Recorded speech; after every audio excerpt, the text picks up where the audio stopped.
Summon Sign is brought to you by you. If you want to learn how to support our show, go to patreon.com/laststandmedia.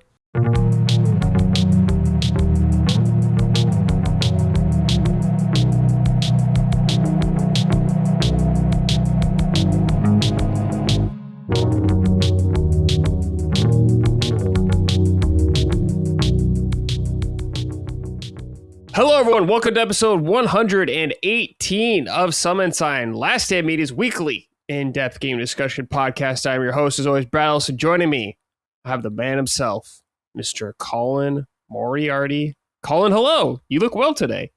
Oh, thank you. I appreciate good. that. I guess I usually look pretty haggard, so it's like, yeah, I'm a little more,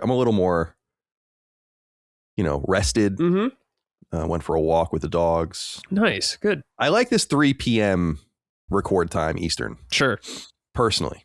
Yeah. Because it's like I can just kind of be for a little bit, but it's good to be here with you today. I don't know why I was thinking about this, but I was just I was dumping my card, so I made room for the audio or whatever, so I had to go for a second, come back to the room we're recording in, you and I. Mm-hmm. And for some reason, what came to mind for me was, and this is literally what I thought about while I was waiting for it to delete, I was like, I can't believe that Will Smith walked onto a stage and slapped Chris Rock in the face. Damn. I don't know why I was thinking about it though. Yeah. Huh. But I'm like, I can't believe that happened. And then we were back, and now here we are. Yeah. Thinking about doing that to Dustin next time you see him on stage. Yeah, that would be nice. When I get email, it's funny when I get emails from Dustin with the link. He just sends me the link like you do. Mm-hmm. It's always like, this is spam. Are you sure? Like, it won't even let you click on the link, and then you have to click a thing on the Gmail, and then it makes it into a link, and you can click it. Oh, you send me this email, no subject, with just the link, and I can click it. Yeah, weird. Doesn't think that you're trying to get one over on me. I don't know. Dustin. His computer's getting a little too smart, perhaps. Yeah, a little too smart. But yeah, good to see you. We're shooting this on a Sunday because Mondays, of course, are always streaming, but we're going to be doing the Secret League on Monday instead, so we'll do it on Sundays, which is fine with me. I don't mind the later recordings either. I got to eat some food, some breakfast, so that was good. Nice. Got to settle in. I got to be honest, dude. Like, I know it's not for most people. I don't really mind the weekend recording. No, I mean, because it just means I don't have to do it later. Yeah, and we don't have like normal 9-to-5 jobs, Right, exactly. We just kind of do our thing and do it when we have to do it, and that's about it. We're not on the clock, as I should say. Right. It's not an ideal situation. During football, I'm not going to record on Sundays. Right, of course. Well, every so often on a weekend, like I recorded Knockback with Dagan a couple Saturdays ago, and I was like, yeah, this is fine. Yeah. It's not the end of the world. And it's not like I want listeners to be like, well, he's making Brad work on Sunday. He's not. He gave me several days I could do, and I was like, let's do Sunday, because that was the best day for me as well. Yeah, Sunday's fine for me. Yeah, weekdays are good, but every day's a weekday, and every day's a weekend. Yeah, really. When like in this world, in this business, yeah, I feel like I'm in a time warp, and seriously, like for maybe 25 years at this point. Gaming space. Now, Brad, how the hell are you? It's good to see you. Oh, I'm great, man. Feeling good. Sun's no one out. ever asked me how I am on my show, so I always like to ask the host how they are. Oh, yeah. I don't give a fuck how I am. Yeah, I'm not used to that as well either. Yeah. When someone asks me, the host, a question, that's surprising. I'm not used to that. But you are a host as well, so you know what it's like. Well, yeah, but I'm also just curious. Like, yeah. I'm good, man. Chilling. Like I said, had some breakfast. Stayed up not too late playing some games. You're a big night owl, though. That's usually why you want to. You're a super night owl. I am not. If it gets like to 2, dude, I'm like, no.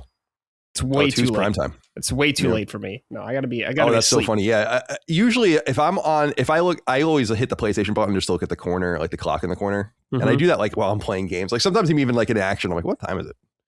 You just hit it like real quick. If it's in the 4s, then I'm like, I gotta. Okay, 4s, wrap it up. And the last time that I was so enthralled when I was playing The Last of Us Part 2 again a year or two ago. I was up to like 6 or 7 multiple times, like not even realizing how late it was getting because I just wasn't. But yeah, last night I probably shut it all down around before 3. So that was okay. But I didn't take my usual nap, my nighttime nap. Oh, your little nighttime nap. Yeah. So that is funny. Just to get that little bit of energy. And it's probably easier to stay up too because Mike is usually up late as well, as far as I'm aware. She is, but I've done that to her. Okay. Like she wasn't corrupted her. Yeah, it's interesting because I've always just been a night owl, so it's been what it's been. Mm-hmm. And it wasn't. It's funny because like sometimes it was like 3, 4, 5 in the morning. Sometimes it was more like 1 or 2. And then when I had a normal job, I did start trying to go to bed like at midnight or 1. Sure. But I've never been the guy to like be like, it's 10 p.m. I'm going to go and settle in. It's like 10 p.m. What the fuck are you talking about? Yeah. Like it does. But 4 or 5 a.m. I used to stay up and write game facts until 5 a.m. Or I had a skylight in my room growing up, and you'd see like this, it start getting light. Yeah. And then you're like, all right, you got to wrap this up. Yeah. But I just feel better at night. Yeah, no, some people are night people. Some people are early morning people. I am neither. I'm somewhere in between. I like to wake up at 10 p.m. or a.m. Sorry, not 10 p.m. 10 a.m. is good. That's good. Yeah. I mean, that's perfectly fine. But yeah, like everyone, there's so many different kinds of schedules, and the schedule, I always laugh about school schedules though, where they have these kids starting at like 7:30 in the morning. It's like, what do you do? Why? Now I understand it's fundamentally about like getting them out of the way for people have to go to work and shit like that. But it's like, dude, you're preparing them for an existence that doesn't also really exist. Yeah. In which you start working at 7:30 in the morning. Like certainly there are many people that do that, but that's not normal. Right. So, and then you have parents trying to adapt to these kids' crazy schedules as well. And so that everyone's going to bed. Like I was walking around the neighborhood the other day, like just going for my walk, and I heard some, it was like 7:30 probably. So it was like, dusk. And I heard a mom like yell out to a kid, come on in and get upstairs. It's time. I'm like, I like looked at my watch. I'm like, Jesus Christ. They are putting these kids to bed. Little kids go to bed really putting early. them to bed. Yeah. So I don't know. I mean, I don't have kids, so I don't know, but I just know a lot of little kids go to bed early. I don't know how long they sleep or whatever. What did you say? Do you want kids? Yeah. Yeah, I like kids. I think kids are fun. I like kids too. I have no problem with them, but I don't know that I really want them either. No, yeah. I mean, they're not for everybody. It's unfortunate. It's kind of a shame, like the biological clock. I know it's reality, but it's kind of a bummer. It's like, it'd be cool to be able to figure it out later and do it later. Some people are having kids later and later. Yeah, more than ever. It seems like. And it's just crazy. Like I think my mom had me when she was 34 and I was the 4th kid. Yeah. And I'm 41 and I'm like, oh, did you see my new Mega Man action? Yeah, dude. My dad was 34 with 4 kids and like a New York City firefighter. Yeah. And then he calls me. He's like, what are you doing? And I'm like, oh, I've been playing Returnal. Fighting in the war. Yeah, you're showing off Mega Man, guys. I'm like, oh, check out my new Zelda Lego set. Oh, hell. Oh, you got it. Sick. So like, look at that Ganon. Yeah, it's pretty cool. Had to get it. Love that. But yeah, shout out to all you parents out there. I know Maddie said he didn't want kids, and some people got offended. Or like, oh, he said that? Yeah, some people got offended. Why is that Maddie offensive? I mean, kids, I guess. Yeah, I mean, I understand. It's funny. Like, I've never really had a problem with kids, but as the youngest, I wasn't ever really dealing with them. Sure.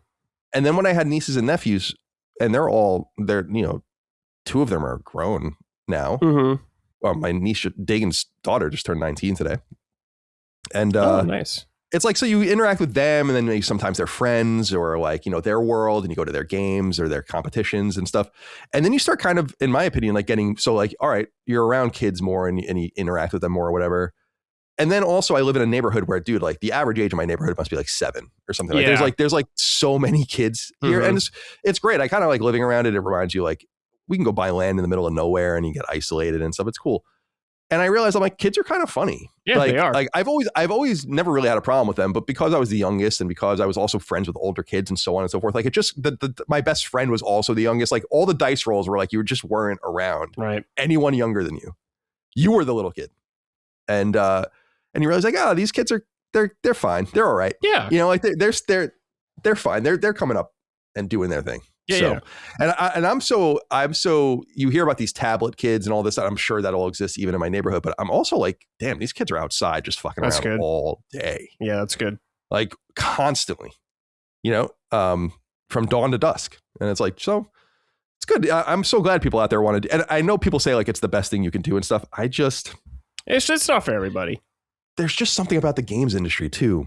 I was aware of this, and I don't know if you were when you were at Game Trailers and stuff, and certainly at Easy Allies, but I was aware of it even in my mid to late 20s where I'm like, there is a stunted man-child thing going on in this industry. Not because people want to be that way, but because I think it's self-fulfilling, especially in journalism. Like when I think of all the people that I came up with, I don't like who has a kid.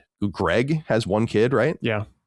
Ryan McCaffrey has a kid. Like Pear obviously had kids. Yeah. But like, it was not like people would, and I just would always think of that. Like, oh, we're actually, it's not even that people are bachelors. They just, I don't know. It's interesting. So I think it's like a millennial thing. I don't know. Like that generation, maybe. Like even people I just know growing up who are my age or maybe older just don't have kids. I don't know. Yeah, I don't. So I'm like, I'm not opposed to it. I know Mike and I talk about it. Like but I kind of am like, I don't know, man. Like this is going to change everything forever.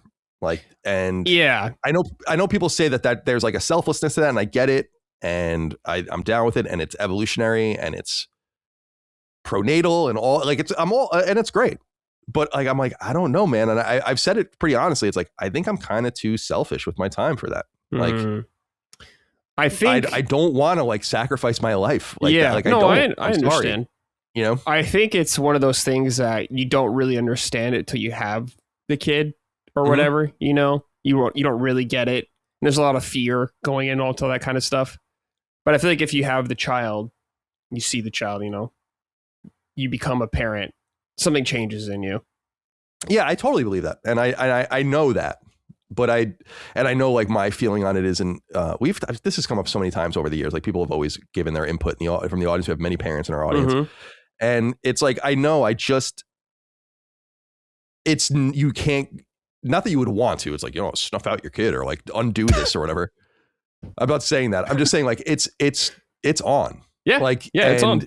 And that's it.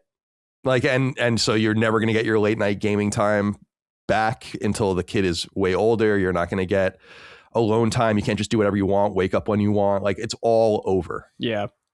And I'm like, I don't know about, I feel like I don't want to give that up personally. But then you get that time with the kid, like playing a game with the kid, maybe sharing the love of a game with a kid.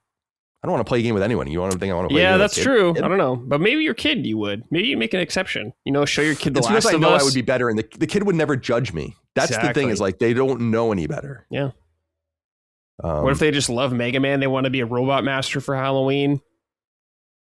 That'd be pretty sick. Colin, you could be like Dr. Wily or something. I think Dagan's son was Mega Man one year. That's cool. Yeah. Yeah.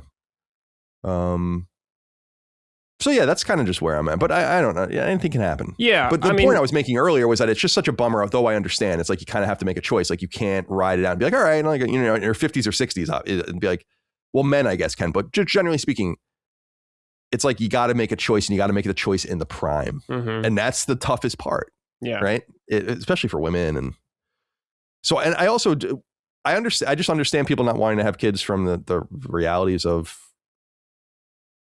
you know, existential, like, well, what are we doing here? Yeah. Like, what is going on? A lot of it. So there's a lot to it. A lot of it, I feel like, is financial too. People worried about being able to take care of a family and all that kind of stuff.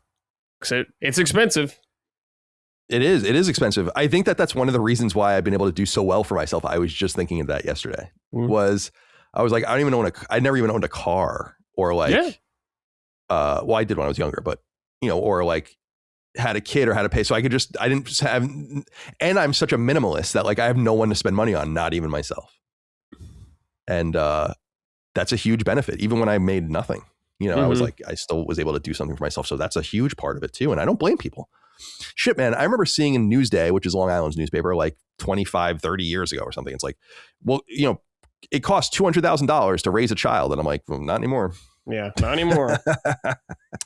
Not anymore. That's right. That's why you sell those kids to labor. Get them in the mines, mining cobalt. They do yearn. They yearn for the mines. Get them in there. You brought him up earlier. Dagan, how's the Dagster, I should say. Dagster? He's good. We just recorded, and it'll go up. It went up yesterday from when this goes live on Patreon, but we put up a knockback for The Wizard, which is, of course, a 1989 Nintendo centric movie. Basically a glorified advertisement for Ninja Gaiden and Mario 3, Double Dragon, and ultimately Mario 3. Yeah. And, but it's so funny when you watch it. Like, there's so many games in this, and they show so many, like Rad Racer and the Power Glove, RC Pro Am and Mario 2, and they talk about Simon's Quest. They literally say it. It's so funny. And you know what the funny thing is? There's so much, people should listen to the Knockback. It's a great episode, but I was very eager to watch the credits because I wanted to see like, oh my God, there's like so many companies involved in this. And there's literally 2 people in the credits that have anything to do with video games. It's like there's like a Nintendo consultant and then the Power Glove consultant because that was a third party thing, but not even anything from Konami or Capcom or wow. And I'm like, how did this all work? It's so fascinating.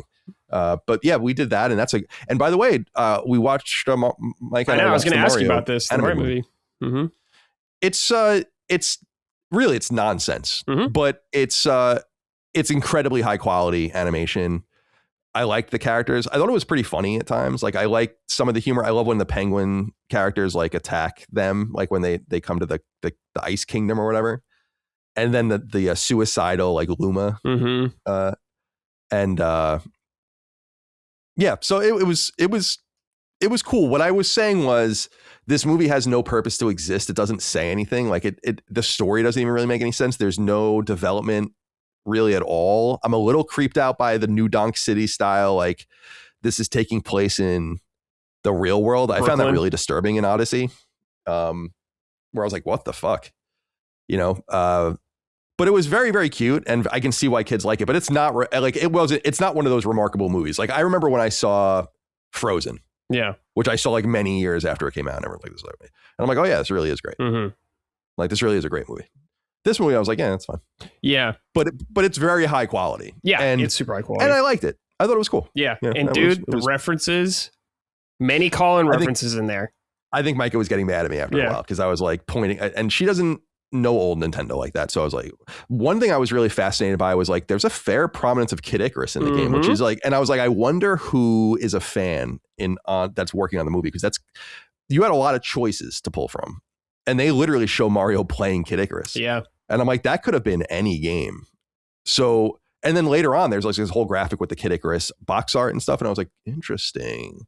But yeah, I liked it. Yeah, and the references are everywhere. I didn't think I was annoying the shit out of her. Yeah. Yeah. Like, oh, look at that. Look at that. Look at that. Look at that. Look at that. Yeah. For old people like us, it's cool. The amount of references in there. But yeah, I'm interested to see. Well, I was going to say, I was interested. We'll go see the sequel. Yeah. Cool to see Warts in there. Mm-hmm. I wonder if they're trying to make with the Star Fox thing too. Like, I wonder if they're going to kind of spin into Smash Brothers. Oh, yeah. 100%. Yeah. So I wonder like who else will appear. My guess is Kirby. Kirby will show up. Samus, I don't know about that. I don't know about Samus or Link yet. Well, that's the whole thing is, I was saying that to Micah too. I was like, what's fascinating about this, 2 things. One is it must be so obnoxious to work for Nintendo. Like I was thinking about that. It's like the stories you hear from some people working for Marvel over the years or any Disney or whatever, where it's like, oh, this ear isn't right. And oh, Spider-Man wouldn't do that. And like you have to like put things through these layers. Nintendo was so spurned by their film forays, not The Wizard, but later Mario movie, which was like 93, that I imagine they are up these people's asses. And so it really is their vision, which I think is cool. Like I didn't realize Miyamoto was like an EP. Yeah. Now I don't know exactly what that means because like there's always stories of people being producers like that don't do anything. But I like that it went through them and it's very unwizard actually and like how much their inclusion is. So I thought that was really cool. And the other thing I was saying to Micah was you gotta like, it must be so exciting to be able to do this. And yet you have to throttle yourself from doing everything because you have to assume that you'll have more. And so it's like, and that's why I was surprised when it was dope to see Wart and it was dope to see, Mauser and stuff. But I'm like, they're just little characters off to the side. Like, they should be bigger than that. You're wasting them. And that's like what I thought. I was like, I'd rather them not even be in this than like they should be the bad guys in one of the movies. It would be cool. Yeah. Or like some sort of like side bad guy or MacGuffin, Yeah, I could see that. Maybe they'll just go to like the little planet or something really quick. It'll be like Mario 2 World. And there'll be Birdo, Wart, Mauser, Shy Guys. I mean, they're Shy Guys on the first movie, so... Right. And I was thinking about that too with like Mario 2 especially. You could just, if you could read between the lines, it's like they are getting the Mario 2 characters in here immediately. Not all of them, but yeah, Shy Guys and I think Bob-Ombs are in there too. But like no Birdo, no Fry Guy, no whatever. And so like I'm so fascinated. And like the power-ups and the worlds, it's cool. It's just cool to think about how you have to kind of be disciplined. And so like when you think about it, it's like, yeah, you would maybe show. I'm surprised they even had Star Fox. Like, why would you even say that? I don't know why. A week before the movie comes out. Yeah, too. like why? Yeah, I don't know why. But like I wonder if you'll see Kirby or Dedede or but then like, yeah, you don't want to see everyone. And you can't see everyone. And like what's the most obscure thing are you gonna see? You're gonna see like a Splatoon kid? Yeah. Or Steel Diver. Steel Diver in the submarine. That'd be so funny. But yeah, we'll find out next week. I'm putting a gun to Micah's head to go see it. So, yeah, we'll go see it. Yeah. She's got to. Because we have barrel bucks to use, and there's like yeah, she wants to run a Cracker Barrel date. Yeah. Yeah, I'm fine. That's how you get her to do anything. Yeah, it is. We'll go to the barrel. Actually is. All right. It actually is. Everybody, if you want to support us, go to patreon.com/laststandmedia. You can get early ad-free access to all of our shows, including, of course, Sacred Symbols, that Colin hosts, PlayStation podcast. Been some rough waters on that PlayStation seas past week, I'll say, from a lot of the news. Very strange. Yeah, it's not been good. Yeah, not good. I don't really know. It's like some of it you should be very mad about Sony for. The games as a service chase has obviously been botched and mismanaged. The closure of Blue Point, more recently Dark Outlaw, doesn't even make any sense. Right. That's just them saying like, we don't even want to, you shouldn't even bother because we're not funding the full game. So just disband now, which I appreciate in some way, but it's just such bad management. But then you see things like the console pricing and it's like, this is not really their fault. Sure. You know, I guarantee you they thought PS5s at this point would be like $300 in their, you know, when they were plotting this out in 17, 18, 19, like there's no way they thought they'd be in this position. So it's an unfortunate reality for them. I'll be very curious to see if it slows down console sales, because really the prices have not slowed down console sales. Right. Yeah. Well, now we're getting expensive. I mean, the Pro is already out of most people's minds, but 900, dude, damn. Yeah, it's crazy. It's crazy. And the base discless model is 600. So you're back up to PS3 pricing unadjusted. Yeah. So it's not that expensive comparable, obviously, but it's a lot of money. And it's exactly what I was saying on Sacred Symbols, is like you're getting into, there's a big difference between people that have to scrimp and save, which is a lot of people, most people, to like buy something that's $500 or $600 or $700. If you have $900, $1,000, $1,100, $1,200 to spend on something kind of flippant, it's going to be more likely that you have $1,500 or $2,000 to spend. Right. And then you should just go buy a PC. Right. So they have to be very careful, but they can't just subsidize the PlayStation. Right. So we'll see. And it also gives them room to drop the price dramatically. I hope so. Yeah.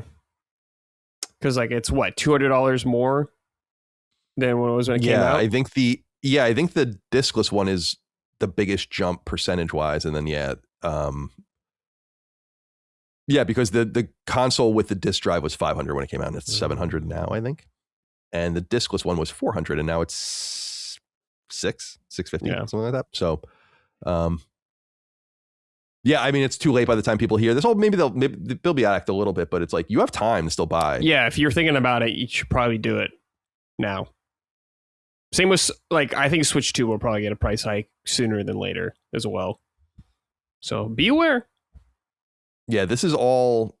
There's been a lot of political stuff that has driven costs up in the past and all of the rest. I acknowledge that. I believe, though, that this is really driven by component pricing. Like, there's just no doubt in my mind about that, because it's global. Sure. Oh, wait, did they raise the price in Japan, too, for their console? They raise it everywhere. I know they have like that Japanese-specific PS5. Yeah, they do. But yeah, they raise it everywhere. All right. We'll see. That's curious. That's why I'm like, there's no way it has to do with their access to. Yeah. I was curious because like PS5 kind of dominates in most regions. The only region they don't dominate is Japan. Nintendo beats the shit out of them constantly there. Yeah, they made a huge mistake seeding the territory. Yeah. Talked about that ad nauseum at this point. The handheld might be a good rebuttal for them there. Maybe. We'll see. We shall see. I doubt it, to be honest. But yeah. I'm sure it'll do well. There are people that play PlayStation. Yeah, they love PlayStation, people play it. Yeah, it's not still a brand there, of course. Yeah, but it's not. I don't think there's any coming back. To be honest, I think they just went too long and they were too complacent. It was very stupid of them to be that way. But the Japanese market also just, I mean, to be honest, it doesn't really matter. It doesn't. I mean, I know. It's just, yeah, it's small. There's 100 million people there. Yeah, and it's a very saturated gaming market. Like it's much more important they're big in China or Southeast Asia. Certainly, America is Europe, where they already dominate, especially Europe. And that's why, by the way, I said it on the show, like that they raise prices in Europe is the sign that it is a component crunch, because you don't want to subsidize, say, American pricing because of tariffs by charging more in Europe, which is probably your most important territory. Like that is PlayStation territory, hardcore. So anyway. Yeah. Also, you want some merch, go to laststandmedia.store. Colin and Micah will send you merch from their house. So if you want some merch delivered from the Moriarty directly Manor. From this home. Yeah, the Moriarty Manor. Do you have a name for your house? No, I don't, which is interesting. I should have a name for it. Should be Moriarty Manor. The Moriarty Manor is great. I love that. Yeah. That's perfect. Very simple. Yeah, and alliterative. Yeah, keep it simple, Pixel Wonky 42 wrote and said, Colin, you are a guy for guys and several guys. You're a gynecologist. What does that mean? I don't know what this means. I was hoping you would know what this means. Colin, you are a guy for guys and several guys. You're a gynecologist. I don't know, man. I was like, is this some sacred bit? So I don't. It's like when I have Chris on the show, sometimes you, sometimes Dustin, anyone who's on Sacred, I get some a little more weird write-ins, I should say. Usually Chris knows the reference or something, or there's like some weird pervert name going on there. I don't know. Yeah, I don't know what this person's talking about. It sounds like they were just having a stroke, to be honest. Okay. So, all right. Thanks for writing in, Pixel. Nightmare wrote and said, hey, fellas, off topic, but what are your favorite sodas? Thank you. Love you. I'm a big Pepsi and Coke person. Okay. Like I like them both. I vacillate and sometimes goes years in one direction or years in the other direction. Oh. They are different, but Pepsi and Coke are both I like them dominant both. Soft drinks. Yeah. So I have a Pepsi a day. Sometimes I'll have two, because what I would often do is I drink Pepsi, like just a can of Pepsi with my dinner. And then I usually call it there. But then I would have a snack later on. Like sometimes I make eggs at night or something and like a bagel. And then I would have lemonade with it. And then I looked at the lemonade like calories and I'm like, it's actually better for me to have another Pepsi. Yeah, it's a lot to drink this lemonade. And so that's why I started drinking a second can sometimes, because I'm like, actually, it's kind of the better move. It's like, 25 fewer calories and like whatever, 20 milligrams less of sugar. That's pretty crazy. But yeah, Coke and Pepsi are great. That's what I would always go for. I mean, secondarily is like, I like Sprite. I just don't really get it. Sprite. I haven't had a Sprite in a long time. Yeah. Oh yeah, me neither. Like I don't. But like there was a moment, maybe in high school and in college, where I like drank Sprite instead. But it's very, it goes. Pepsi kind of does too, actually. But it kind of, Sprite is so bubbly that it like goes down like a hard liquor almost. You drink like a cold, freshly opened Sprite, and it's like burning your throat, like burning your esophagus. But yeah, where are you on this? So soda wise, I only drink diet or zero sugar soda now. I'm just so used to it because I wanted to cut out the calories too, Colin. And I think I got it from my brother because my brother started drinking Diet Coke years ago. And I used to fucking hate it, but now I'm just so used to it. It's what I prefer over everything.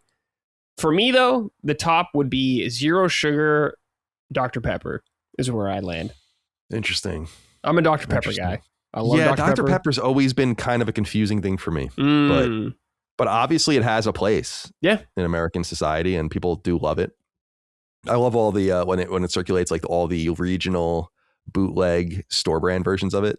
Yeah. Have you ever seen that before? Yes. Where it's like all the different names? Yeah. Very, very funny. Yeah, of course. Yeah, Dr. Pepper, I don't do Dr. Pepper really. Okay. People like it. I mean, no, to each their own, of course. Yeah, of course. But the diet and the zero, like I can't do it. Like Diet Coke has a very distinct taste. Like I just can't do it. And then my sisters also drink Coke and Sprite Zero. And I'm like, this is better. Sure. But yeah, I like the zero more.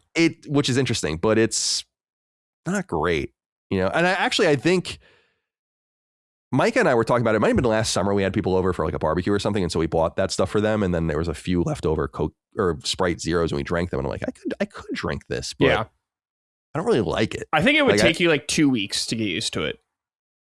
then you would be completely fine with it. Because cutting out the liquid calories, which is probably like that's probably like 300 calories a day. Yeah. I was saying that to Michael, like cutting that out alone would probably, because that's what they say. If you drink a can of Coke a day and you cut it out, you lose a pound a month, they say. Yeah. I'm like, that's all I would probably have to do to like really, because my weight is, I used to be in the 175 to 185 range for many years. And now I'm more in like the 190 to 195 range. Some of that is definitely muscle. There's no doubt about that, because like I lift weights now and my legs are fucking huge and I do, but some of it is like, and I always say like the last time I was 200 pounds once back in 2009, 10. And that was like a break glass alert for me where I was like, no, absolutely not. Was that the booze territory? The booze time? Yeah. And that was also, I was in my mid 20s and it was like, I used to eat like a fucking nut job. Same. And I think I learned at some point, well, that was when I learned, I'm like, can't do it anymore, I guess. And it used to go nuts. Yeah. And I just thought I would always be able to do it. I loved eating and I ate constantly. And then I had to check that on myself. So that's how I picked up the 1 meal a day thing, which is more like, because I have a snack at night and often it's like a bagel or something. It's not really 1 meal a day anymore. It's more like extreme fasting where I fast for 18 to 20 hours every day. Yeah. Is basically what I'm doing. So okay. OMAD's a more hardcore thing. Yeah. Even. Yeah. Whatever works for you though. But yeah, it's working now when I exercise a lot. Yeah, that's true. You do. But yeah, I don't, but I think I'm losing. Losing weight? If that makes any sense. Oh, you're losing the battle, you think? Is that what you're saying? Yeah, I think so. Okay. I don't think so. I think you're right. I fit in all my old clothes and stuff. It's good. I'm also, my sister always told me I'm like mega body dysmorphic. She always told me that. Interesting. Huh. Yeah. I'm in a weird spot right now, Colin, where I've been eating more and I've lost weight still. And I don't know why. I'm trying to bulk up more. Because you are gaining muscle and burning at rest. Guess, yeah. So I was trying to bulk up more. Like, dude, I weighed 166. I was like, what the fuck? What the fuck? I was like, this ain't right. That's incredible, dude. I mean, yeah, I could eat you for dinner. Yeah. I'm 6'2". I'm like, what the fuck? I know you're tall. You're 2 inches taller than me and you're 25 pounds lighter. That's not going to work for me. I was in last August, I was like 180 something. And I was like, all right, let's lock in. Do your clothes fit differently? Yeah, I had to buy smaller sizes for like my waist and shit. I held on to the medium t-shirt for as long as I could. Yeah. Because when we were coming up, it was also cool to wear things a little tight. A little tighter, yeah. I get it. Like you'd wear baggier pants and then tighter shirts. And so I always settled into the medium. Though I am 6 feet tall, I was always like, if I have to wear a large, that means I'm fat. Right. Yeah. But really, like just based on height, I should already have been in a large. And then I think I kind of just embraced that. Like I can't fit in medium shirts anymore. Like my gut's just too big. Yeah, it's not going to work. It's not working for me. Yeah. So it's annoying for me because it depends on like the shirt. Like some shirts fit different. So I don't know if I'm a large or a medium. It just depends. So I have to try everything. Yeah, that is a bummer. And the guy that makes my custom shirts, I just emailed him this weekend because he hasn't, I don't know if he just does it for me. I pay him, but like, he's not going to want to do it forever. It's probably really annoying. Right.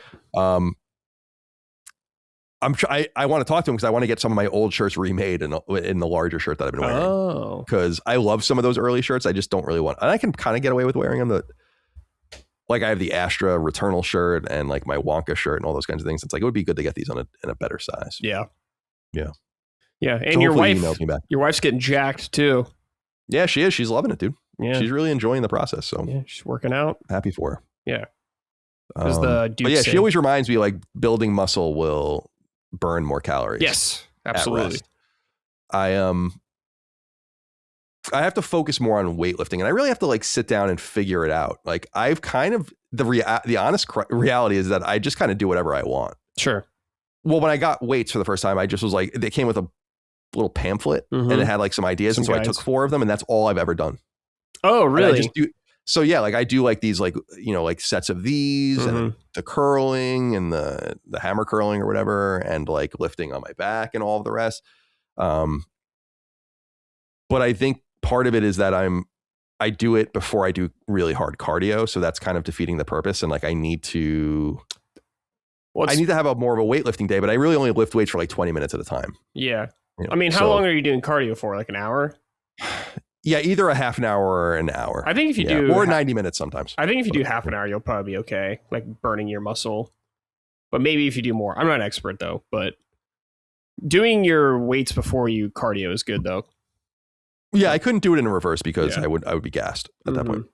Because I do the high impact training on the elliptical, and I'm like, I have such good wind. That's the one thing I'll say physically. It's like, I'm not a specimen in any way. I have big legs and stuff, like strong legs, but that doesn't really matter. You wouldn't see them anyway. But like, I have great wind. Yeah. And that comes from just going off on the elliptical. 2020, man, 20 power, 20 incline. 2020, damn. Okay, nice. Yeah, that's pretty impressive. Like I do truly believe that like what I do on the elliptical would kill a lot of people, even people that are in shape. Damn. Very similar to like what they would do in the weight room would be incomparable to what I do. You know, so that's always been my advantage, and I always found that important because I smoke weed and do all that kind of stuff, and they say it's not really even bad for you in the same way as cigarettes and cigars are with your lungs and all the rest. But still, like I'm glad that I have that. Like I feel like I've neutralized maybe that effect. Yeah. Good. But who knows? Probably end up dying anyway. We all will. Well, yeah, that's true. Cocknose Nude Dong wrote in, said, "Hey, Brad, seeing as you're playing Oracle of Ages, is now a good time to talk about the leaked by Nate the Hate Ocarina of Time remake. Especially eager to hear the thoughts of two unks who were around when the OG came out. I'm going to go smack my meat and listen." Right. Yeah, did you see this rumor, Colin, from Nate the Hate? I did. It's funny, like I don't know why I never considered that this game was never remade. Perhaps because and what I mean by that is like never even considered that it should be. Because it's such a classic and such a beloved game, and yet when I first heard about that, I was like, yeah, of course. Of course. I think that sounds great. I mean, I love Ocarina of Time, and it's I was in ninth, like you said, we were around. I was in ninth grade when it came out, and it was a seminal game for me and my friends, and really one of the first games that came to N64. There was a pretty strong run of games in 97 into 98, but it was like one of the first, like, wow, here it is. Yeah. Like this is what we've all been waiting for. A showpiece, kind of for the console. And obviously we've talked many times. I love Majora's Mask even more, and I would love to see them remake that as well if they do this. But the bigger thing to me was, well, two things. It's going to be ready this year. Yeah. Is that what they were saying? Yeah. It's the 40th anniversary of Zelda this year. And unlike every other publisher and developer, they actually did line it up properly, which is nice. Like the Final Fantasy IX remake was totally supposed to obviously be for this, the 25th anniversary, I guess. And I don't even know if that's going to even come out. It's on ice, apparently. Yeah, that makes sense. It seems like it's been tortured. Yeah. The bigger thing for me that I've been seeing with this, though, and I wonder what you think of this, Brad, is just like I get this because I've leaked things, so it's not like I'm immune, but it is getting to the point where there are almost no surprises. Right. And part of me is like, who cares? Like, fuck them and their marketing, you know?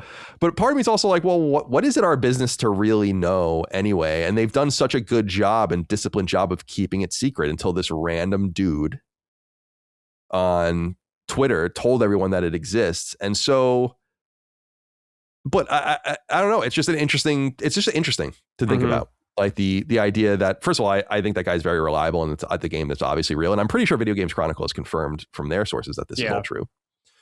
And it's nice to know about it. But at the same time, it's like, yeah, well, what about like the reveal? And then you're like, well, the reveal is just marketing. Like, what does it matter? Sure. I don't know. It's bringing that. I think it seems like it's bringing that up a lot because just nothing is sacred anymore from that perspective. But then again, I have also leaked things. And if I knew about the Ocarina of Time remake from reliable sources, I would have told you too. Yeah. So, yeah. What do you think of that? Well, in terms of the game, it's interesting because they remade the game for 3DS, which is, a much more faithful version of the game, just updated visuals, some tweaks here and there to streamline things. But for this remake, Colin, I hope they kind of go in harder and add some new stuff. I want more of a dramatic remake this time around. It's going to be controversial. Yeah. If they do anything to it. It will be because, Ocarina of Time's, I think, still the highest rated game of all time, I think, on Metacritic. It's obviously a beloved classic by many people.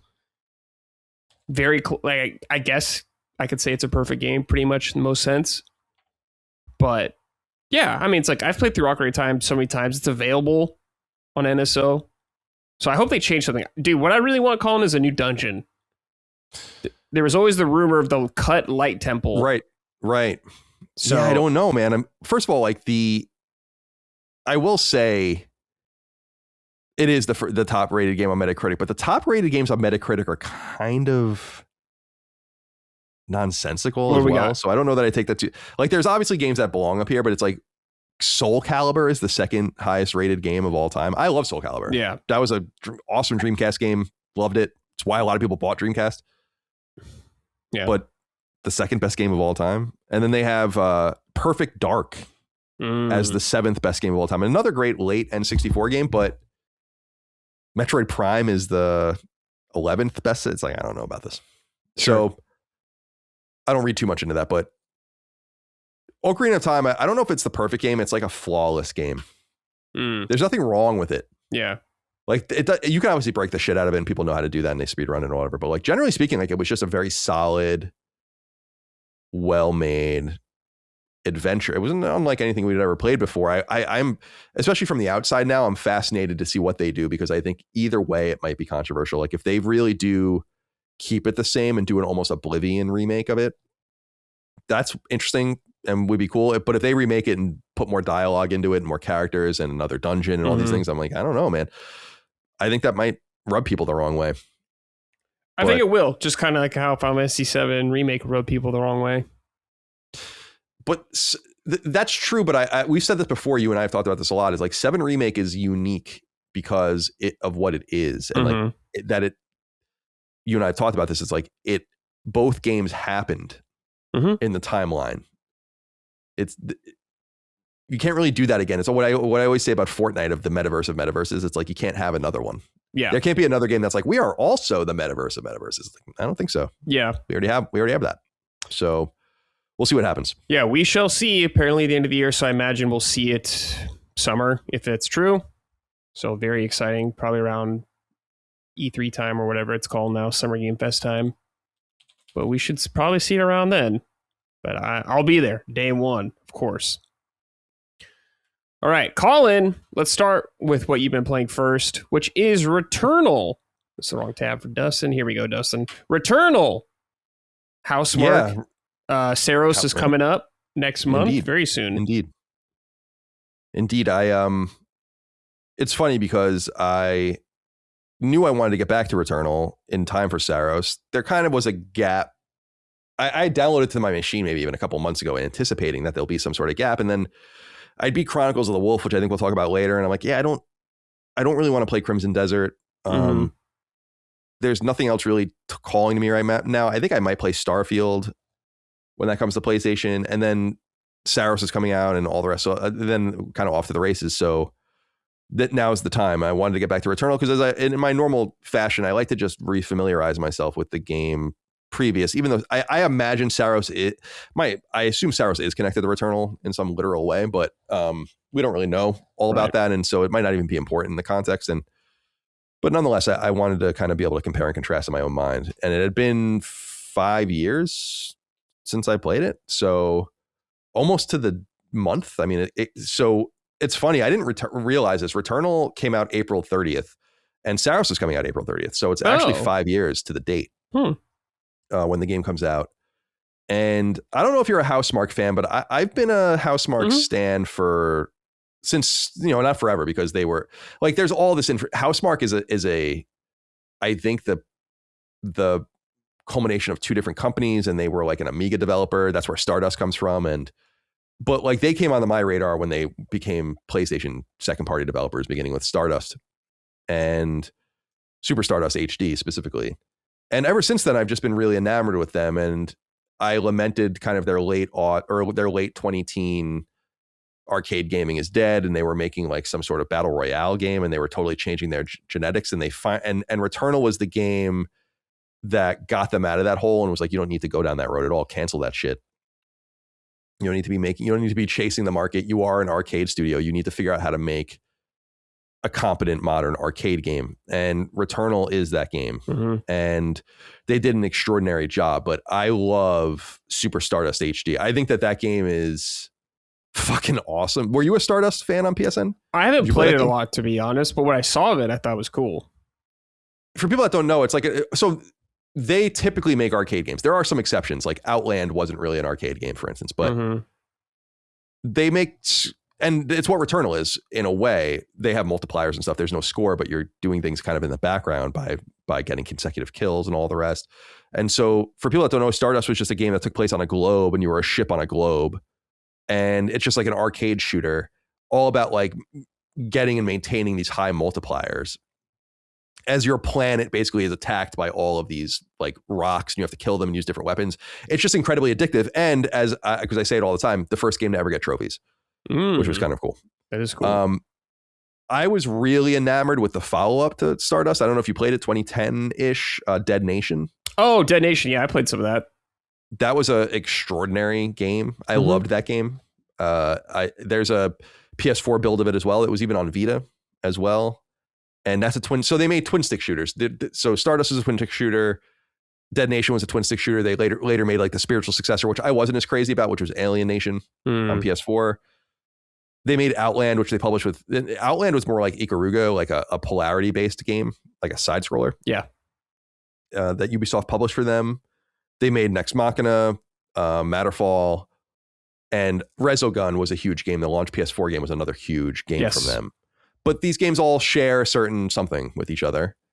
And Returnal is the attempt to make that, these games are 3D, so it's not 3D. It's to modernize it, make it into a third-person shooter. And it's funny, man. I experienced replaying it. I experienced the same kind of tenor I experienced with the first time, though it happened quicker, which was when I played Returnal for the first time. When I played Returnal early on, like I wasn't good at it, and it was annoying the shit out of me. And I just didn't understand it. I found it frustrating. I found the lack of permanence annoying. That's something that Housemarque has heard loud and clear, because Saros apparently deals with that, which is good. Like there's no sense of progression in Returnal, really. It is one of those games that's like you get good or that's it. You're not making, the only things you unlock in the game are more things to find in the field, and like weapons that will have better perks if you find those weapons. But for people that have not played Returnal, the game does very little to help you other than that. Like you just have to, you play the same things over and over again. They're randomly generated, or at least randomly composed rooms with different enemies. And there are 6 worlds, and you're going through all these different worlds and all the rest. And you have to do it all in one run. If you die, Celine, the main character, kind of is revived back where you started, and you go, and hence Returnal is the name. And it's very haunting and very eerie and very strange.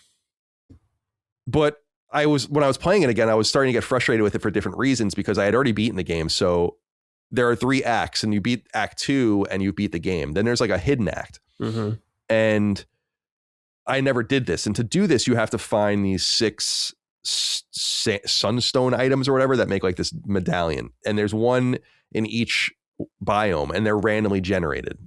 They'll appear in the same places, but you don't know if they're going to be there or not. And it's really, really frustrating. And the first 10 hours or so I was playing, I was like, I didn't know what I was doing. I was trying to find things I was missing, like other glyphs and collectibles. And I'm like, this is so fucking annoying. Like the game doesn't tell you shit, and it doesn't tell you what you're missing or where you need to go and all the rest. And then suddenly, very similar to when I played it the first time, and I finally understood it, and I was like, yes, I get it. Returnal's awesome.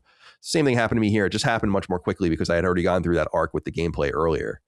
And I was like, yeah, I get it. And I found all those items, and now I'm trying to get through the game to get to the 3rd act, which you basically just have to beat the last boss again. Yeah. And you get this item that you use that changes the ending, and that's beating the last act. And you can go right to the last boss if you want. But the thing about Returnal is, because there's no permanent statistical upgrades, you don't retain health you found. You have to you could run kind of through, and there's like ways to get through all the biomes quickly to get to the last biome if you want. But really, what's so funny about it, and it almost mirrors Marathon in a way, like with this new cryo chamber thing or whatever they have, where it's like, to really give yourself a reasonable chance to beat the game, you have to take a lot of time to like go around the environments, the biomes, and find items and kill enemies and gain oblites, which are like currency to buy things. you could at any time just cut off of that and go straight to the end once you've unlocked the end. But really, you don't want to do that. You have to spend time making yourself much stronger, but then the stakes become so much higher because around any corner can be some sort of mini boss enemy or an enemy that kills you, and then that whole run is gone. Everything you did in that run is gone. And if you want to get to the end of the game again, you really have to decide, do I want to go straight to the end or do I want to hedge my bets? And there's something kind of brilliant about it. The game feels awesome to play. On PS5 Pro, it flies. It is such a high fidelity game on PS5 Pro. And really the Achilles heel, as I said, is its vagueness. I like the vague story, the weirdness of it. I think it's cool. There's like the house you go to and you play from this first person mode where you're like exploring things and going through the story. And I'm really excited to see how Saros rectifies those things. And I haven't read really anything or seen anything. I know there's like a whole preview cycle of Saros. Like I don't want to really know. Right. I want to just kind of go in Same. Kind of with a bit of a mystery. What else is there to say about it? I will say this often comes from first party pretty much exclusively, but the use of haptics and the DualSense is like virtually unrivaled. Yes. I think there's something really sophisticated about this game on the DualSense. Not only from the way that you feel everything, but it's so subtle. It makes me, I'm not a gimmicky gamer. The Wiimote was exciting until we started playing with it, right? Like the PlayStation Move was whatever, the fucking Kinect and all that. Like and VR and AR, these things they have a place, but they kind of come and go. I've always been a little skeptical ever since like the Rumble Pack and DualShock of like, not even those aren't haptics, but like this rumble and force feedback. Does that really matter? And I think we've come around over time that it's been permanent. People do like that feeling, but there's something next level about the DualSense. There really is. Like, it really is a spectacular controller. And like, there's a half dozen games that I've ever played that really use it well. So if it's raining, you can kind of feel the raindrops on the controller, but like it's incredible really. When you're collecting oblites, like they get sucked to you and you feel them like coming through the controller, and just using the triggers and like you hold the trigger halfway down to fire the normal button, like holding it all the way down is like the special attack. There's just so much love given to the DualSense, which I want to shout out because I think that's a major piece of it. I also was reminded that I love the Rot Gland Lobber, which is like the least popular weapon, like I think, in the entire game. But it shoots like a poison kind of in an arc, kind of like a poison blob one at a time. And I remember when I first played the game, when I discovered that was the weapon, that is the weapon. The game became so much more manageable, but there's obviously a whole series of weapons. You start with a pistol, you find machine guns and shotguns, and they all have different, names. I like the pylon gun as well, like where you can create two electric currents. Oh yeah. So like you can attach them to the enemies. And basically I like the weapons that do, area of effect damage or like some sort of permanent poisoning damage, because you really have to stick and move in this game. And I will say too, I haven't really fought the bosses too much because you don't have to once you beat the game, but there's a mesmerizing visual aspect to this game where like it's meta in that you can imagine Celine like fighting this enemy, this weird spatial monster, and it shoots these beautiful, symmetric, slow-moving orbs her way. And you can see like maybe she gets mesmerized by that. It's not only you, the player, but she too is like, whoa. And then she gets engulfed by the fire of the. So I like that. I think there's so much beauty in the game. There's so much visual acuity in the game. This is a really, really special game. Yeah. And I think it's probably sold about 1 million copies, something like that, which is good. On PC as well. It had some success. The question I'm trying to figure out now, Brad, is like, should I platinum it? Because the platinum is annoying. And it's all based on one of the things that this game does that is so fucking stupid is its collectibles. Like they're random, right? Yeah, they don't tell you what you're missing. They don't tell you like where what you're missing would maybe be. And it's not that this is what the important thing, because people say like this is randomly generated. It's like the game is not randomly generated. The game puts rooms together that are randomly generated permutations of various spaces that they've created. There might be like 25 per biome or something, and you'll get like 12 of them. And in like 1 or 2 of those per collectible, like it's like, yeah, the crest or the glyph you're looking for might be here. You have to like go up and try to find it. It's like this glowing red writing on walls. And I went into the Crimson. So I have all of them in the first biome. The Crimson Waste, which is like the Martian kind of environment, is the second place, which is really cool.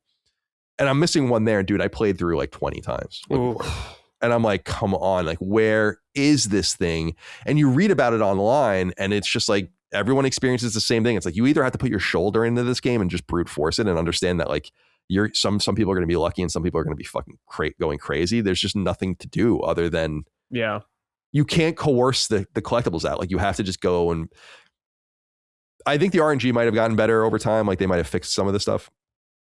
But man, it's like, damn, this is. So I think with Saros, my hope is that they just organize this shit better, because there's nothing fun about that. I understand that mystery is at the heart of the game, but there's nothing. It's a video game. Mm-hmm. It's what I was saying about I remember Expedition 33 and how I was really critical that it didn't have area maps, which I think is so stupid, and that they won't even update the game with area maps. Yeah. And I'm like, this makes your game stupid. Mm-hmm. Like in this regard, like it's a video. They're like, we want a vagueness. Like you discovering, I'm like, it's a video game, dude. Like I need to know where I'm going. I don't want to go in circles over and over again. The similar thing here is like, dude, show me what I'm missing and like where it would be. Like I don't. Yeah, it's like I don't mind like a random. I think it'd be better if it spawned in a random spot, Colin, but you could do something to make it guaranteed to spawn though, at least. Because like you beat the game already. You did it. You got through the game. You're just trying to get the platinum out. It's like having to reset runs constantly, just hoping something's going to spawn, is like some MMO bullshit I don't want to deal with. Indeed. And it's funny, man, because there's an old school charm to the way people talk about this game, in that it's like, yeah, if you beat Act 3, it seems like it coerces the things to appear more, but we don't really know. Mm-hmm. Like I was reading about things where it's like, I think I found it here in the first act, but it doesn't really appear there for anyone else. So I don't know if I actually did find it there. And it's like, it's like old Recess, NES, SNES, Genesis shit. Mm-hmm. And there is something kind of neat to that. Like no one really knows the answers, but it brings in a lot of frustration for me too, because the game is so good. It's always a shame. And I know that you don't have to play it to that extent. You don't have to go after the trophies. You don't have to get all the collectibles, but the game is telling you that you could. It's not like I'm playing my own made up game in it. Like when I used to play NHL and I would make like all these seasons based on one-off games. It's like, that's me doing that. Mm-hmm. But the game is telling you like these collectibles are here for you to find, and it's part of the story, and it earns you trophies. It's like, yeah, so stop annoying me then. Like, why make the game annoying? And that's a thing that I just think that's why I'm so excited about Saros, because I feel like Saros is going to be a response to everything that was wrong with Returnal. Yeah. And because there's so much not only right about Returnal, but perfect about Returnal. Yeah. And with those half dozen things, progression, collectibles, salience in terms of what you're doing and what you're supposed to be doing, all that kind of stuff, knock it out of the park. Mm-hmm. Easy. Yep. I reviewed the game when it came out, and I really liked it a lot too. One thing I remember, Colin, is I haven't played it in years, is that is a game where it just feels so good. Like movement, shooting, everything is like exactly how it should be. And I guess like leans into Housemarque's nature of, arcade style games that have tight controls and all that kind of stuff. But this was their first like third person game, I guess. And they did such a great job from that angle. And like you said, the DualSense stuff, like when you say holding down like R2 halfway, then all the way for different things sounds like a nightmare to me. But when you're actually playing the game, it works really well. Really well.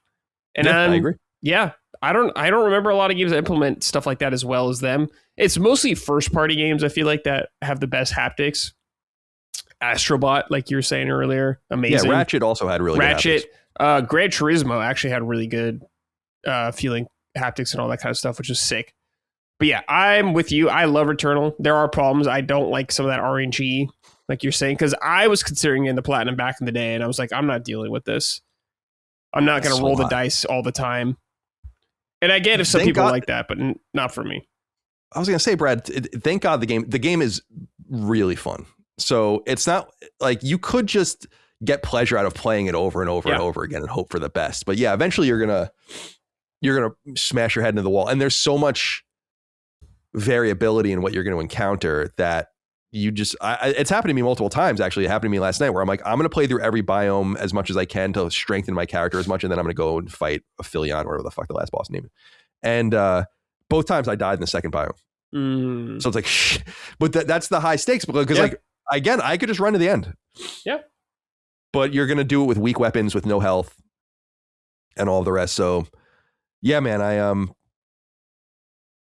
I think I'll see what happens in the next week. Cause I am kind of tantalized by Starfield. And then I'm pretty sure, and then Saint Slayer comes out and then, Saros comes out, and I think there's going to be an early access to Saros too. So, is there? Okay, I think so.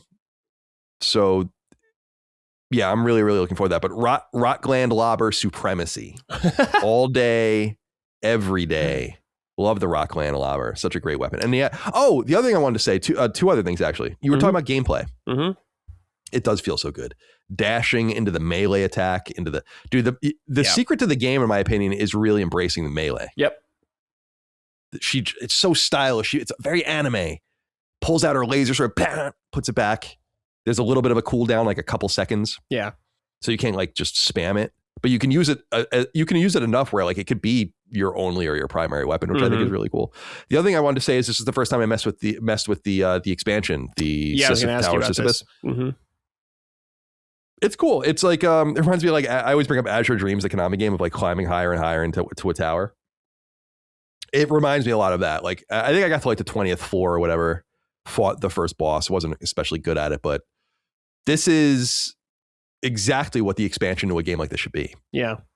It reminds me a little bit of Infamous Second Son's First Light expansion, where there was that mode, like that scored. I don't know if you played it, but like there was a mode where you go into an arena and you were trying to get higher and higher scores. Oh, I don't remember like that in it. By just leaning into the combat, like the inherent like beauty of the combat of that game, the concrete and the neon and all the rest was really cool. So something similar going on here to just kind of allow you to play a very pure version of the game without having to worry about all the other trappings of it. So I want to get back to that as well. But again, I think in the next week or two, I'll probably be off of this on something else. Although I still think I'm talking a really big game about Starfield, and when push comes to shove, I'm just never going to play it. Well, let's see. It comes out next week, right? Yeah. I mean, what else are you going to play until Saros? It's a good question. I really don't know. Nothing. Yeah. I didn't really like Starfield when I played it. I played it for like 11 hours when it came out. It wasn't really for me, but I would be curious to see what you think about it. We'll see. We'll see. We'll see if you play it. Yeah, I don't. No guarantees. I think I'm talking a big game. No guarantees. All right. Logan wrote and said, "Hey fellas, this one is for Colin. How are you finding the difficulty in Returnal the second time around? I remember you struggled and perseverance back at launch as a PlayStation player since the PS2. I have only bothered getting 2 platinums, Resogun and Returnal. Nothing hits quite as good as a Housemarque game does it. Hope you leave some of that pulverized chicken for Brad. Take care." Damn, the chicken jokes are coming back. Yeah, that guy died. That came up with that joke. Damn. The newscaster in New York. Damn. First of all, Resogun is so good. I love Resogun. That game is so good. Like, there's basically like a perfect way to play it. It's so short too that you can just play it over and over and over and over again. I platinumed that game as well. The difficulty is still there. It is a hard yet good game, but I'm just much better at it now because I know how to play it. There's something deep within your brain, like with these kinds of experiences, where you acclimate so much quicker the next time you come through it. And so while it took like dozens of hours for me to really wrap my mind around Returnal the first time, it took me like a few hours to be like, yeah, I'm probably at 90% of how good I was when I was playing it the first time. So that's good enough. But yeah, it is about that struggle and that perseverance. I think that's central to the game. And in fact, I think kind of central to roguelikes generally. And so, yeah, no one does it like Housemarque. And again, congratulations to them for figuring it out. Mm-hmm. I'll never forget that fucking stupid letter they wrote almost 10 years ago where they were like, arcade is dead. Damn. You remember that? No. I think it was after Nex Machina came out and things were kind of not going well for them. And they were like, this is just not, let me see if I can find it. It's like them admitting defeat. That sucks. Wow. It comes up. That's the first thing when you type in Housemarque. Yeah. August 21st, 2017. For more than 20 years, we've been carrying the torch for arcade, bringing arcade coin-op inspired games to the market with a Housemarque twist. And I think it's fair to say we've gotten pretty good at it by now. Our games have received great critical reception over the years, perhaps the best example being Nex Machina, which we published in June to great critical acclaim, garnering a Metacritic score of 88. Nex Machina was a dream project as we got to work with our hero and gaming arcade legend, Eugene Jarvis, who is responsible for some of the most revered arcade games of all time, such as Defender, Robotron, and Smash TV. He has a tremendous impact on our games, including Resogun and Dead Nation. However, despite critical success and numerous awards, our games just haven't sold in significant numbers. While some of them have reached a massive audience due to free gaming offerings across digital sales channels, this unfortunately doesn't help pay for development, which gets costly for high quality production. We are extremely grateful to our fans and partners who have enabled us to work on awesome games like Super Stardust HD and Outland. For your unfailing love and support, we thank you from the bottom of our hearts. But now it's time to move on to new genres. Lackluster sales of Nex Machina have led us to thinking that it is time to bring our long-standing commitment to the arcade genre to an end.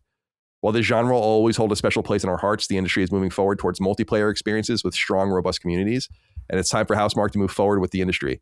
Hence, Nex Machina and Matterfall will be the last of their kind coming out of our studio. Our purpose as a company remains the same, however, to create enjoyable and memorable, blah, blah, blah, blah. I remember reading that and being like, that is... Yeah. And they swung back. And they were like, never mind. And that's so smart. And that was Returnal.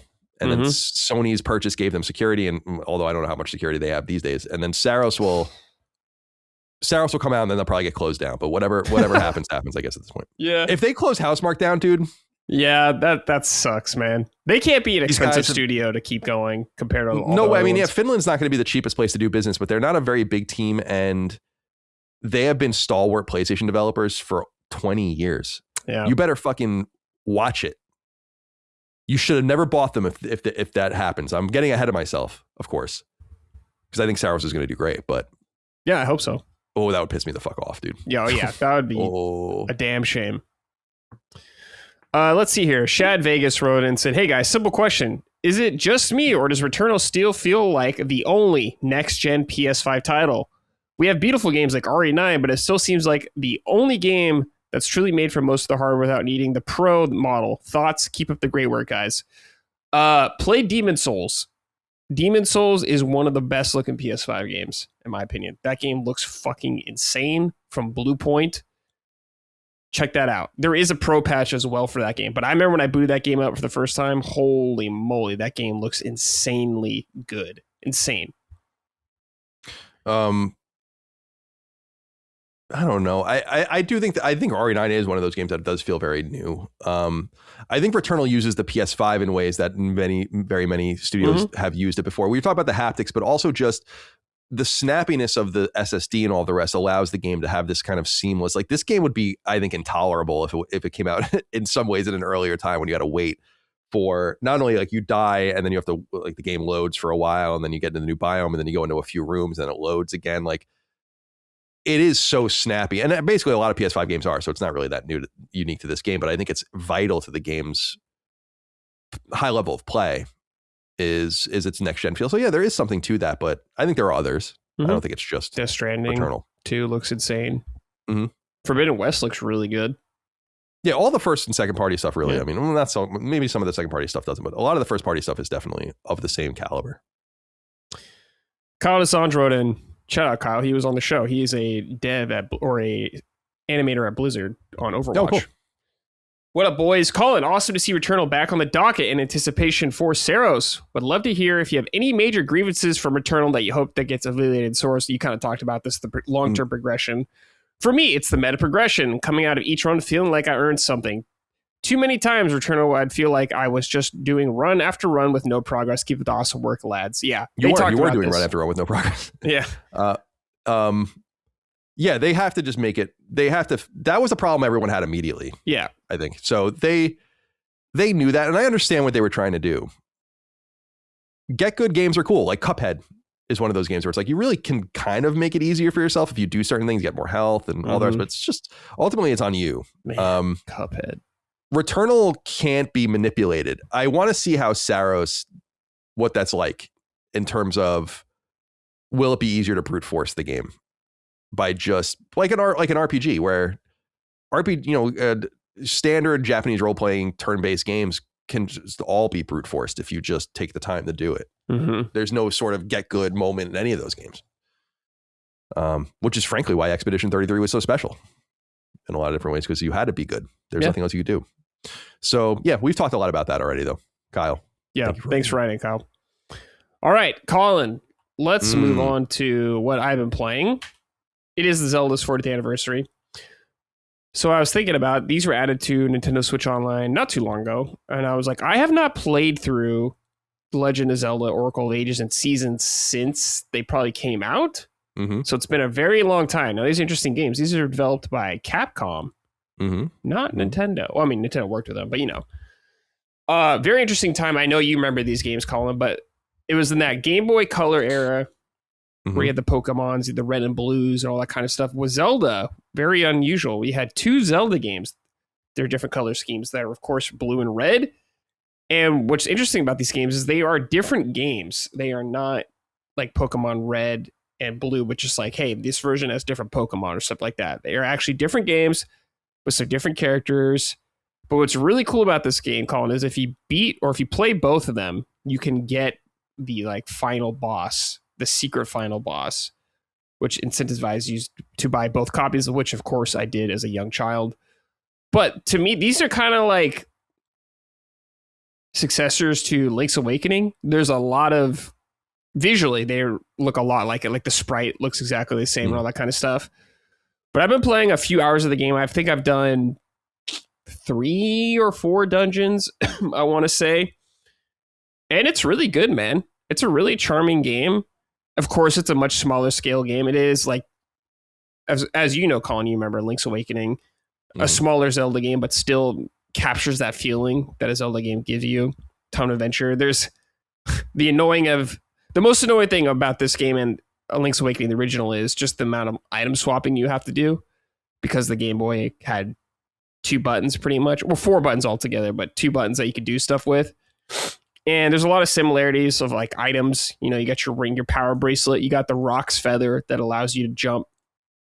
There's a couple new items, like there's this seed shooter. There's seeds you can get out the game, like a fire seed to burn a bush or something like that. Later on, you get a launcher to shoot them. And it's kind of used in some fun, interesting ways for puzzles, like lining up shots and ricocheting off the walls, which is really cool. But the gimmick, both these games have a gimmick. And Oracle of Ages is, of course, the gimmick is time travel. Mm-hmm. So basically, there's the map, and there's 2 different zones or time periods for the map. And you find this harp you use and to travel back to the past and back to the present. And depending on stuff you do in the game, affects, of course, stuff later on. It's not like super crazy yet where I'm like discovering insane things that I did in certain time zones to change the future, like puzzle wise.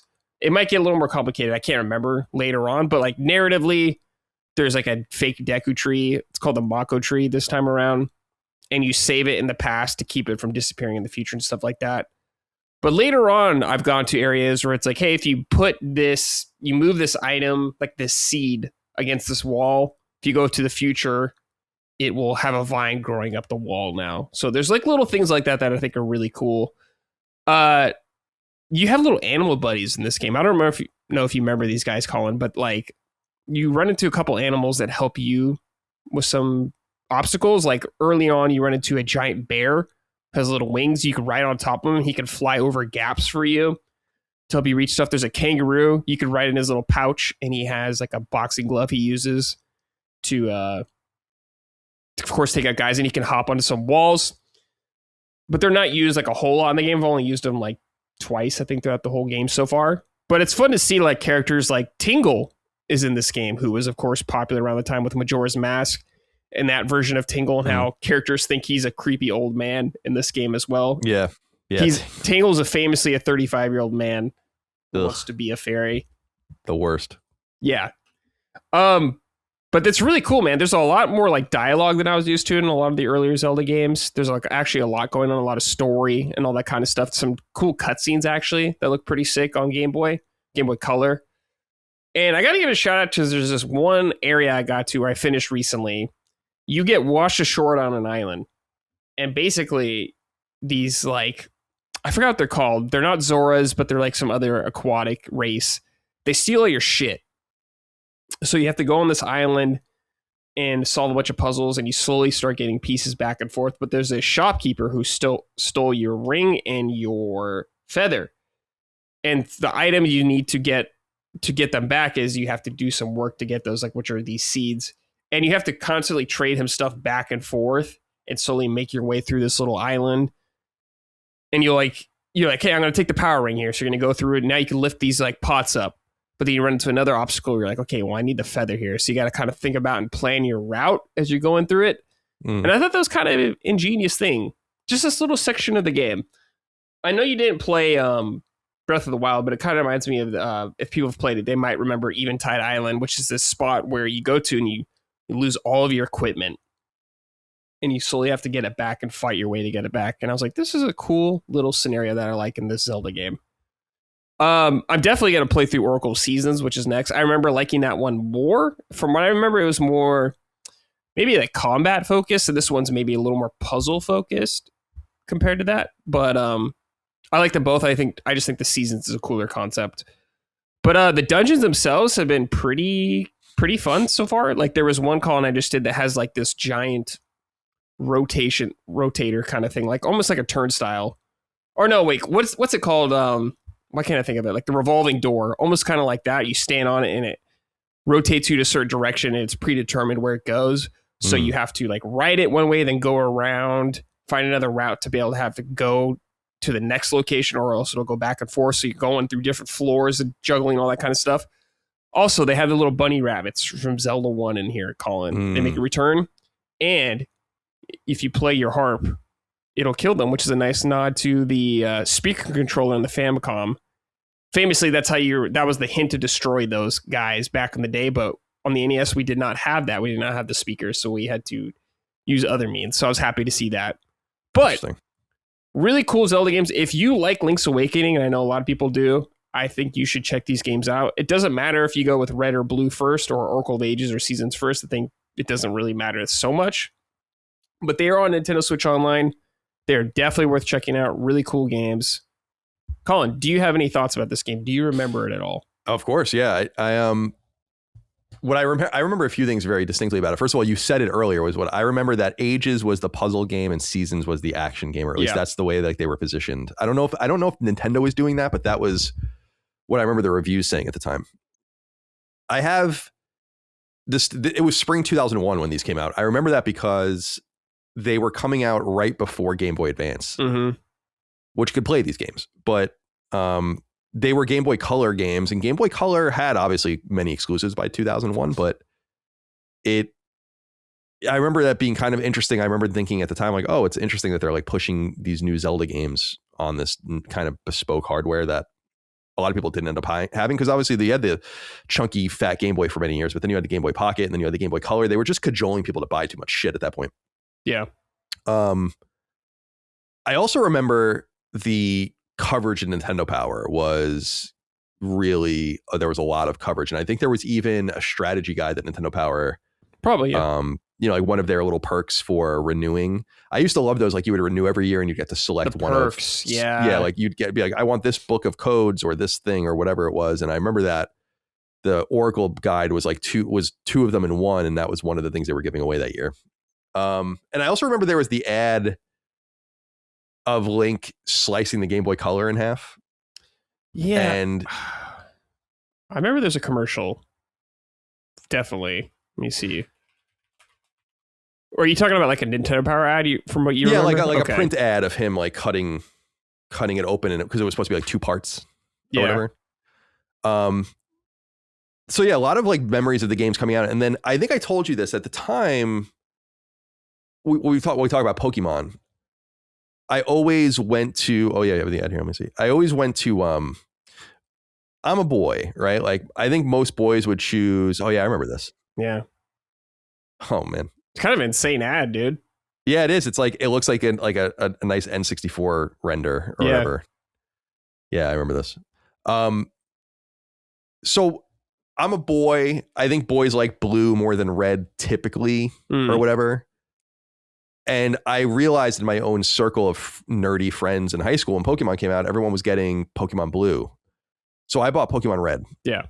And I kind of stuck with that mantra of not going with the games that I thought were the most obviously attractive. So when Pokemon Gold and Silver came out, I went with Silver. Like a lot of my friends went with Gold.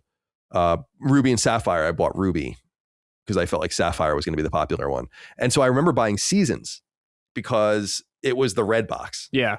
And I also wanted the more action-oriented game, which I clearly remember people talking about at that time. That like they were kind of different. I think even Famitsu gave them different scores and shit like that. Oh yeah, maybe. I think a lot of people like scored them kind of together or as one, or at least gave them the same score. So yeah, I honestly don't remember almost anything else about it. It's been 25 years since I even played it. It's been a long time. So, and I do believe that I bought Ages, the blue one, later. I was a pretty prodigious. It comes up every once in a while. Like I would just buy shit on eBay all the time. You could just get anything for any price. It was ridiculous. People were desperate for like $5. Be like, all right. And then they would do like first class media mail, and you'd have to wait for like 2 weeks to get your ship, but you would get it. And so, yeah, that's basically all I remember about it. And of course, the lore about Capcom making it, or Flagship specifically, which it's funny, like they worked on a bunch of random stuff. Like they did Onimusha. Yep. I think actually it's funny, man. Onimusha came out around the same time. So pretty powerful time for 2001. Yeah. It would be spring 2001 specifically. Yeah. That and Zelda the same year. That's pretty crazy. So yeah, that's what I remember about it. I agree with you that it is like Link's Awakening, and I don't really like Link's Awakening that much. Gotcha. So I don't think it spoke to me as much as other people did, but I didn't even realize it was available. I remember I thought it was on like the Wii U at some point. It probably was, yeah. The virtual console. I didn't realize that it was available. It would be cool to go and play these games again. Yeah. With save states and everything. Yeah, exactly. Like that was my big thing with Link's Awakening, was I just found it frustrating as a kid. But yeah. And vague and weird. I think I ended up getting the Nintendo Power Guide for that game too. Or that game. I never got the guide for the Oracle games. I don't know what I asked for that year in my renewal. Yeah. I remember getting the Ocarina of Time soundtrack from one of those, like the CDs of it. Wish you still had it though. I remember this cover of Ocarina. Yeah, I'm looking at the Nintendo Power cover for Zelda Ages and Seasons. I remember this. Yeah. So very memorable games, great art. Leans a little more into the cartoonish and anime nature of Zelda as well, which is cool. Yeah, it kind of has like the Link's Awakening look specifically like the DX version, like the little cutscenes in it. So it looks very similar to that. But yeah, shout out to those games. I'm having a great time playing through them. Mark M. wrote and said, Oracle of Ages. The Oracle games were my childhood. I had Ages and my sister had Seasons. Great games that are often overlooked. Moving between time and seasons is a lot of fun. And the tools and dungeons are well done. Hope you're enjoying it, Brad. Yeah, the dungeons are surprisingly well done. I was kind of impressed. It's like one with a cool little like minecarts system in it going on there. Very fun. UE wrote and said, Hesso, Brad, and Colin. I think Oracle of Ages is a top tier Zelda game. Taking Link's Awakening and adding a few elements for more traditional Zelda games like A Link to the Past and Ocarina of Time, but also doing some new things too. The dungeons have some great puzzles, the boss fights are fun, and there are many parts of the Oracle games that are unique within the Zelda series, like the magic rings, the password system, and the animal companions. Oh yeah, I forgot to bring up the ring system. Basically, you find these rings throughout the game, and you have to get them appraised, which costs money, of course, but they can give you some like benefits, like I think you deal more damage, but you take more damage, stuff like that. I can't remember if they break over time. Maybe they do. Don't quote me on that, but there's something about that. I forgot the passwords too. Is the password how you? So yeah, that's how you carry over. Like if you beat one game, you can carry over to the second game. Like you can carry over some stuff. I think like some hearts maybe, or you like start with more hearts. There's something you carry over. Right. Was it not a link cable game? It was, I believe. Oh, okay. Yeah. I guess this was to facilitate that you wouldn't need that necessarily. Yes. Let me see. What does it do in the Oracle games? Password system. Can I find something like this? To allowing players to carry over progress, rings, and story elements from one game to another. Creates a linked game that unlocks the true ending, additional items, and continuing storylines against, some of the characters, yeah. So there is something to it, which is, I think, a pretty cool concept. It's a great, I mean, we have a password system in Saintslayer, and I love password systems because it just allows you to, first of all, it's very old school. It's obviously a way for them to circumvent putting a battery in your game and making it a little cheaper, but yeah, there's something very old. It's something very scary about it. I always talk about the I'd write a password down back in the day, and then I would immediately turn the game back on and try it to see if it worked, so I would know if it worked or not, or if I fucked it up, so I would at least not come back to the game later and think that I had the proper code. All right. Finally. Oh no, wait. Okay, the Dungeons of Great Puzzles. Yeah, I didn't finish this. There's some main parts of Oracle games unique with the Zelda series, Magic Rings, Passwords, and the Animal Companions. The Oracle games also put some fun twists on classic Zelda items like the switch hook and the seed shooter. Will you be using the password system to link ages and seasons together to get the full experience? Also, shout out to the best boy, Moosh, the flying bear. Yeah, absolutely, I will be. Yeah, so the password system is the only way you can really do it, I guess, in these new digital versions. Yeah, so write that down when you beat it. All right, Colin. Chronicles of the Wolf. What is this? Yeah, man. This is a cool game. It came out last year, and I bought it more recently. It is a Metroidvania that is structured more like an old Metroidvania, like Castlevania 2, than it is like a more modern Igavania style game. Mm-hmm. And it's made by, I have my notes here. It's made by a studio named Megami Games and published by P-Cube and Pixel Heart, which are kind of facilitators of some indie games in the space you might have encountered. And I did a little bit of research about this guy because his name's Mig, I think, hence Megami. And I was really fascinated to learn more about him. So his name's Mig Perez. And basically, I was kind of enchanted by this game, and I was like, this guy really understands Castlevania, especially Simon's Quest, the whole vibe of it, the ethos of it, the vagueness of it. And I'm like, it's crazy that, like, who is this person? And I went and looked, and this guy has apparently got his start in the 90s making fan ROMs of Castlevania games. Oh. And so in 1998, he made a game called Haunted Castle 2. Of course, Haunted Castle is a Castlevania arcade-only spin-off that came out in like 1987 or something like that. It is not so there's like Versus Castlevania, which is just playing Castlevania on a joystick. But then there's this game, Haunted Castle, which is Simon Belmont's the character. He's much meatier. It looks more like a Genesis game. And you can play in the arcade or whatever. And I actually think it's in the Castlevania Advance collection. They actually ported it. So in 1998, he released a game called Haunted Castle 2. And in 2001, he released a game called Haunted Castle 3. And these were like fan-made games. And then fast forward, 2013, he releases a game called Castlevania, the Lecard Chronicles.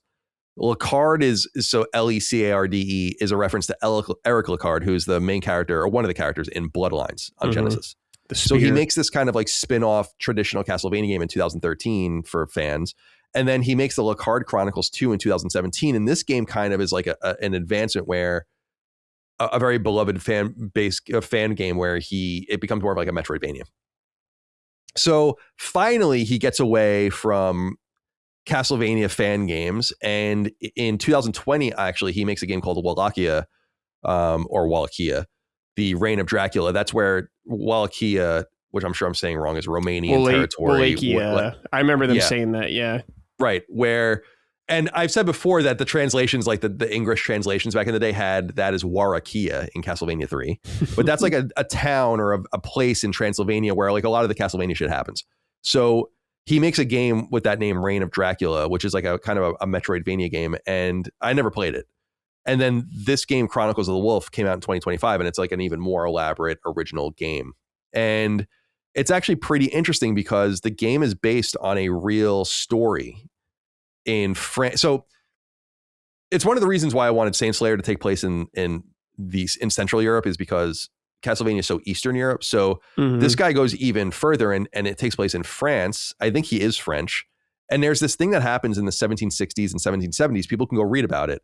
It's called the Beast of Gévaudan, Gevaudan. And there was this series of killings over a couple of decades by these wild animals. And people thought that they were like these mystical demonic beasts. No one really knows what they are. If you read about it, people think that it's almost certainly wolves. But the story takes place around that era, trying to figure out what the Beast of Gévaudan is. And in their story, it is a supernatural thing. So I thought that was pretty cool. Yeah, that is cool. And you play as a character named Matteo Lombardo. What a name. Which I think is funny.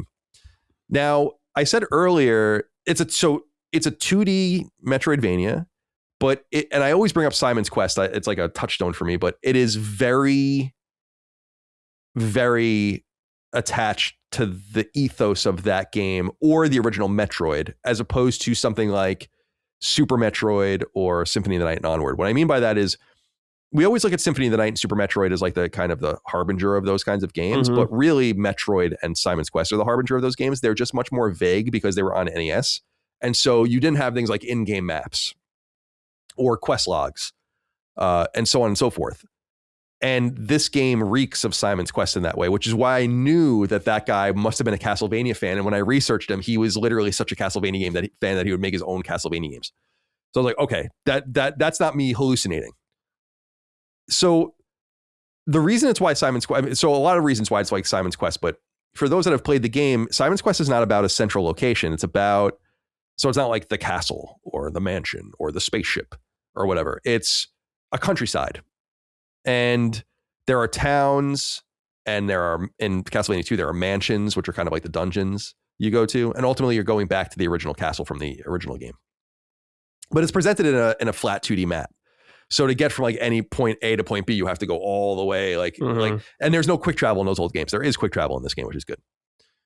And in this, you're in the French countryside. There are a few villages. There's like a church and a hospital in a few locations. And then there's a castle called Miss Castle. That's probably like a third of the game, but it's not the entire game. And basically what you're doing is you're working for this like order of knights that is trying to figure out the answer to this wolf thing where people are dying. And Matteo himself is the only survivor of the most recent beast attack. So he feels like he might be able to do something and know something about it. But its decentralization is a little extreme in that there are trappings of newer games in it. Like you have equipment. In Simon's Quest, you have equipment too, but it's presented more in like a Mega Man style menu. In this, you have like, here's your sword, here's your armor, here's your boots. So much more Symphony of the Night, like a whole enemy compendium or whatever, but there's still no quest log. So you have to pay very close attention to what's going on in the game if you want to know what to do next, because there's no indication of what you're supposed to do or where you're supposed to go. And I quickly found a spoiler-free walkthrough that was just like, go do this next. Because I'm like, after like, 10 hours in or whatever, I'm like, I can't. I don't want the game to annoy me. It's what I was saying earlier. It's like, stop annoying me. Like, you're so good. Why can't you do the little things better and not annoy me? So I found like this really nice spoiler-free walkthrough. It's just like, go do this next and go do this next or whatever, and so on and so forth. And I figured that out. The combat is traditional 2D arcade fare. It feels a little bit like ActRaiser or some of these chunkier early SNES games where they're not quite as stiff as Castlevania 4, Super Castlevania or something like that, but they're not like, you can't move and swing your sword at the same time and stuff like that. So you have to like get used to doing things like that as opposed to playing a much more fast arcade Samus or Alucard style combat. What else? I'm looking through my notes here. I've been writing these like huge missives on all the games I've been playing so I can remember things. And I've written like 11,000 words this year. Damn. That's like, it's so unnecessary. There are different kind of weapons, which is cool. This is not unlike Symphony of the Night, where you can use like a dagger or a short sword and like swing really quickly, but you're going to probably have less attack power. You can use like these broader swords or these axes that are going to swing slower but have much more heft. You also have rifles, like one-shot rifles, which is kind of cool, and they're powerful, and you can attack from afar, which is neat. The different statistics benefit. So you get like statistical benefits from some of the things you equip, but not everything. So like when you equip armor, you're getting like statistical boosts, but also the armor allows you to do shit like it can stop you from being injured by fire or by the poison clouds that stop you from getting through a certain place. Not unlike the boots that allow you to walk across spikes in Symphony of the Night. And one of the things that I really liked about it as well is there's a day-night cycle in the game. Again, another Simon's Quest thing, but it's 4 parts. So there's like dawn, day, dusk, night, and different things happen depending on the time of day, not unlike a Majora's Mask kind of situation, which is a little frustrating sometimes. Like you can buy things from certain people or certain people won't appear. And one of the things I have to say, and I think this is what I was most struck by, if I'm being honest, is there's a very, in my opinion, though uneven, a very special graphical flair to this game.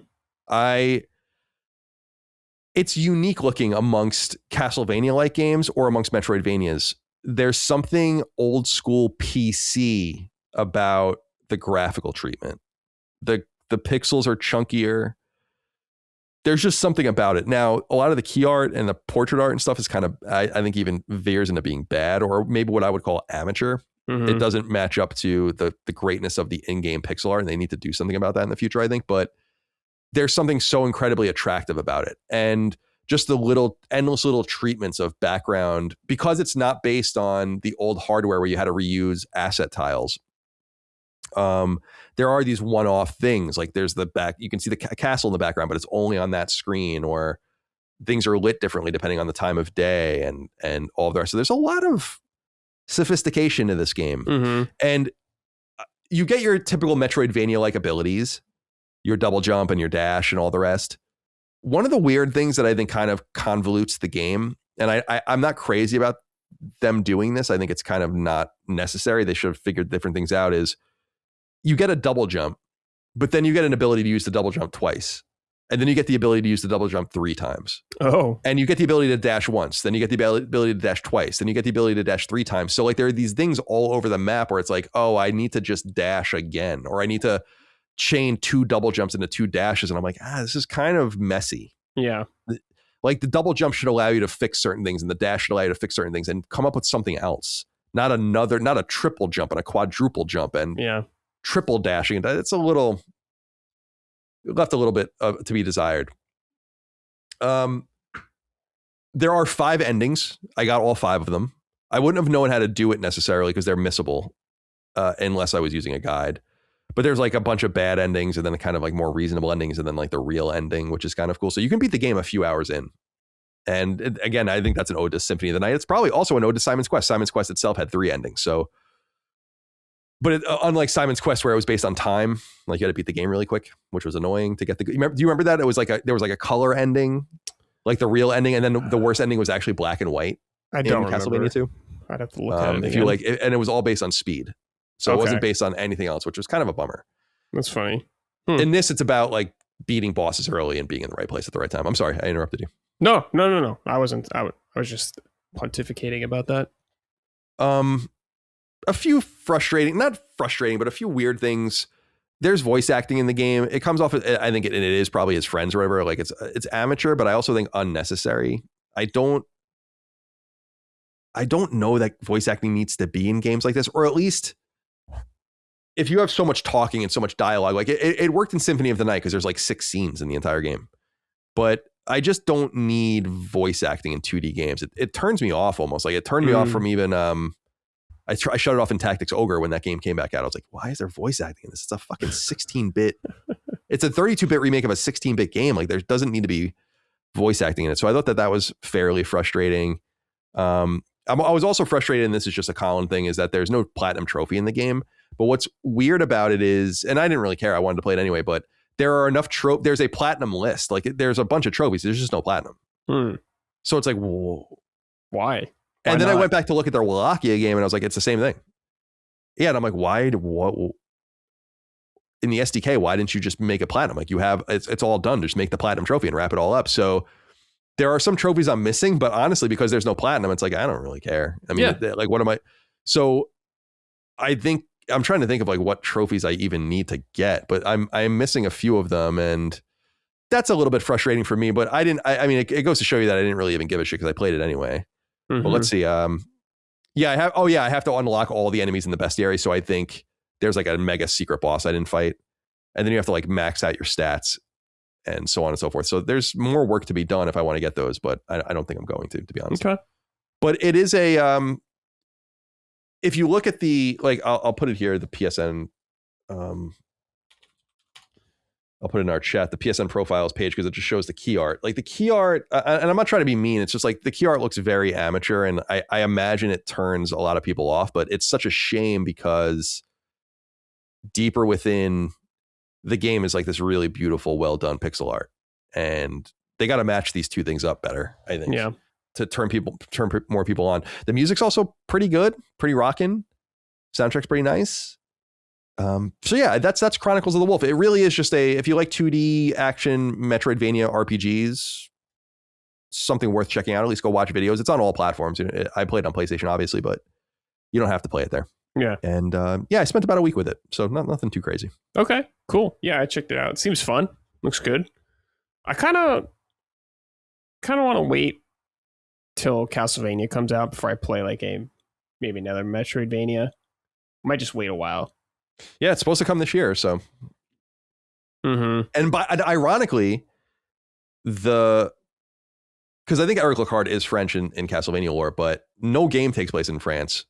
So this game was kind of novel to take place in France, but now the new Castlevania game takes place in France, I think. So yeah, which is pretty cool. Yeah. All right, Colin, it's time for Sort It Out. Something we're not pleased with in the game industry. Colin, anything for you this week? Yeah, I have sorted out hardware manufacturers. This is a little bit different because it's not their fault.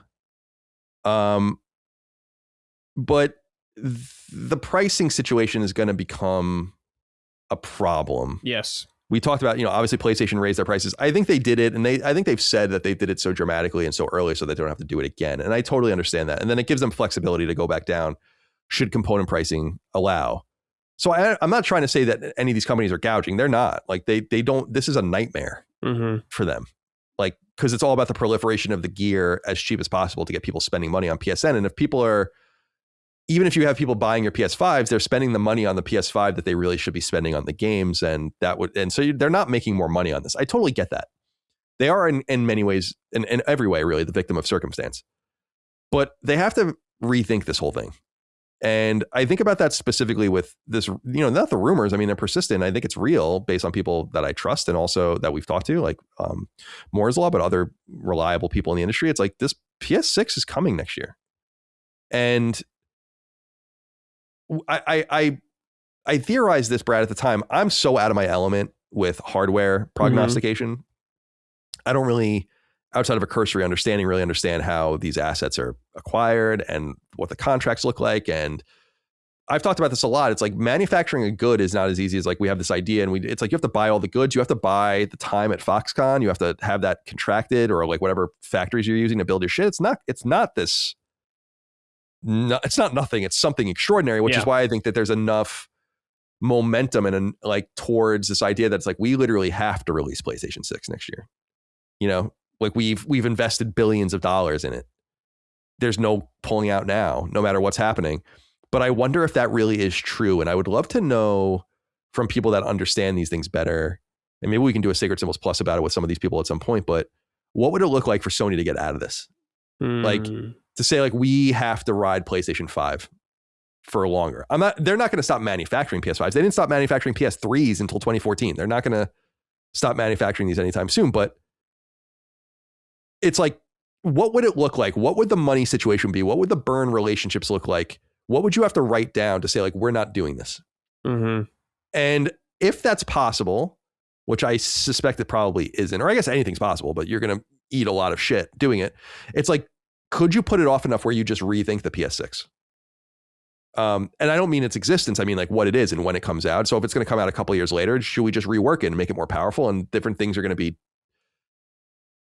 Something feels so incomplete about this era, and it's not the lack of games. I think a lot of people say that it's like there's no games and stuff, and I'm like, okay, that could be part of the texture of it, but there's something final about PlayStation 5 and about Xbox Series X where it's like, this is kind of good. And now that we have these pro machines that are getting more and more out of these things, it's like I'll buy a PS6 when it comes out, regardless of what it is, when it is, but I'm financially able to do that. And I'm also an enthusiast and I do it for a living and all of that, but I don't really want it. And so I guess what I'm saying is these guys have to sort out like what the plan is. Like, what's the plan with Microsoft in this Project Helix thing? Like, are you really going to sell this thing for $1,500? Really? What's going on with Steam Machine? They're probably the worst off because they have they have the smallest economy of scale. And so they're going to get pinched the hardest. And it's why they haven't said shit yet, because they have no idea. They can probably sell the first run of Steam Machines at a price that they already know, but it's the future Steam Machines that are the problem. So I really want to, in the coming months, I really want to get more into this idea of like, what if they just folded this thing and said, like, we don't want to do it? Is it literally even possible? Look, think about everything that's in line, Brad. Like, you have your marketing set up. You have people making games for it to spec, to be ready at certain times. You have all these investments in, you've sent people all over the world to find the best components and the best prices. And can you say no? But if you do release it, what is it going to cost? And who's going to be interested in it? And you only get one shot. There's one console that managed to truly relaunch itself, and it's the Genesis.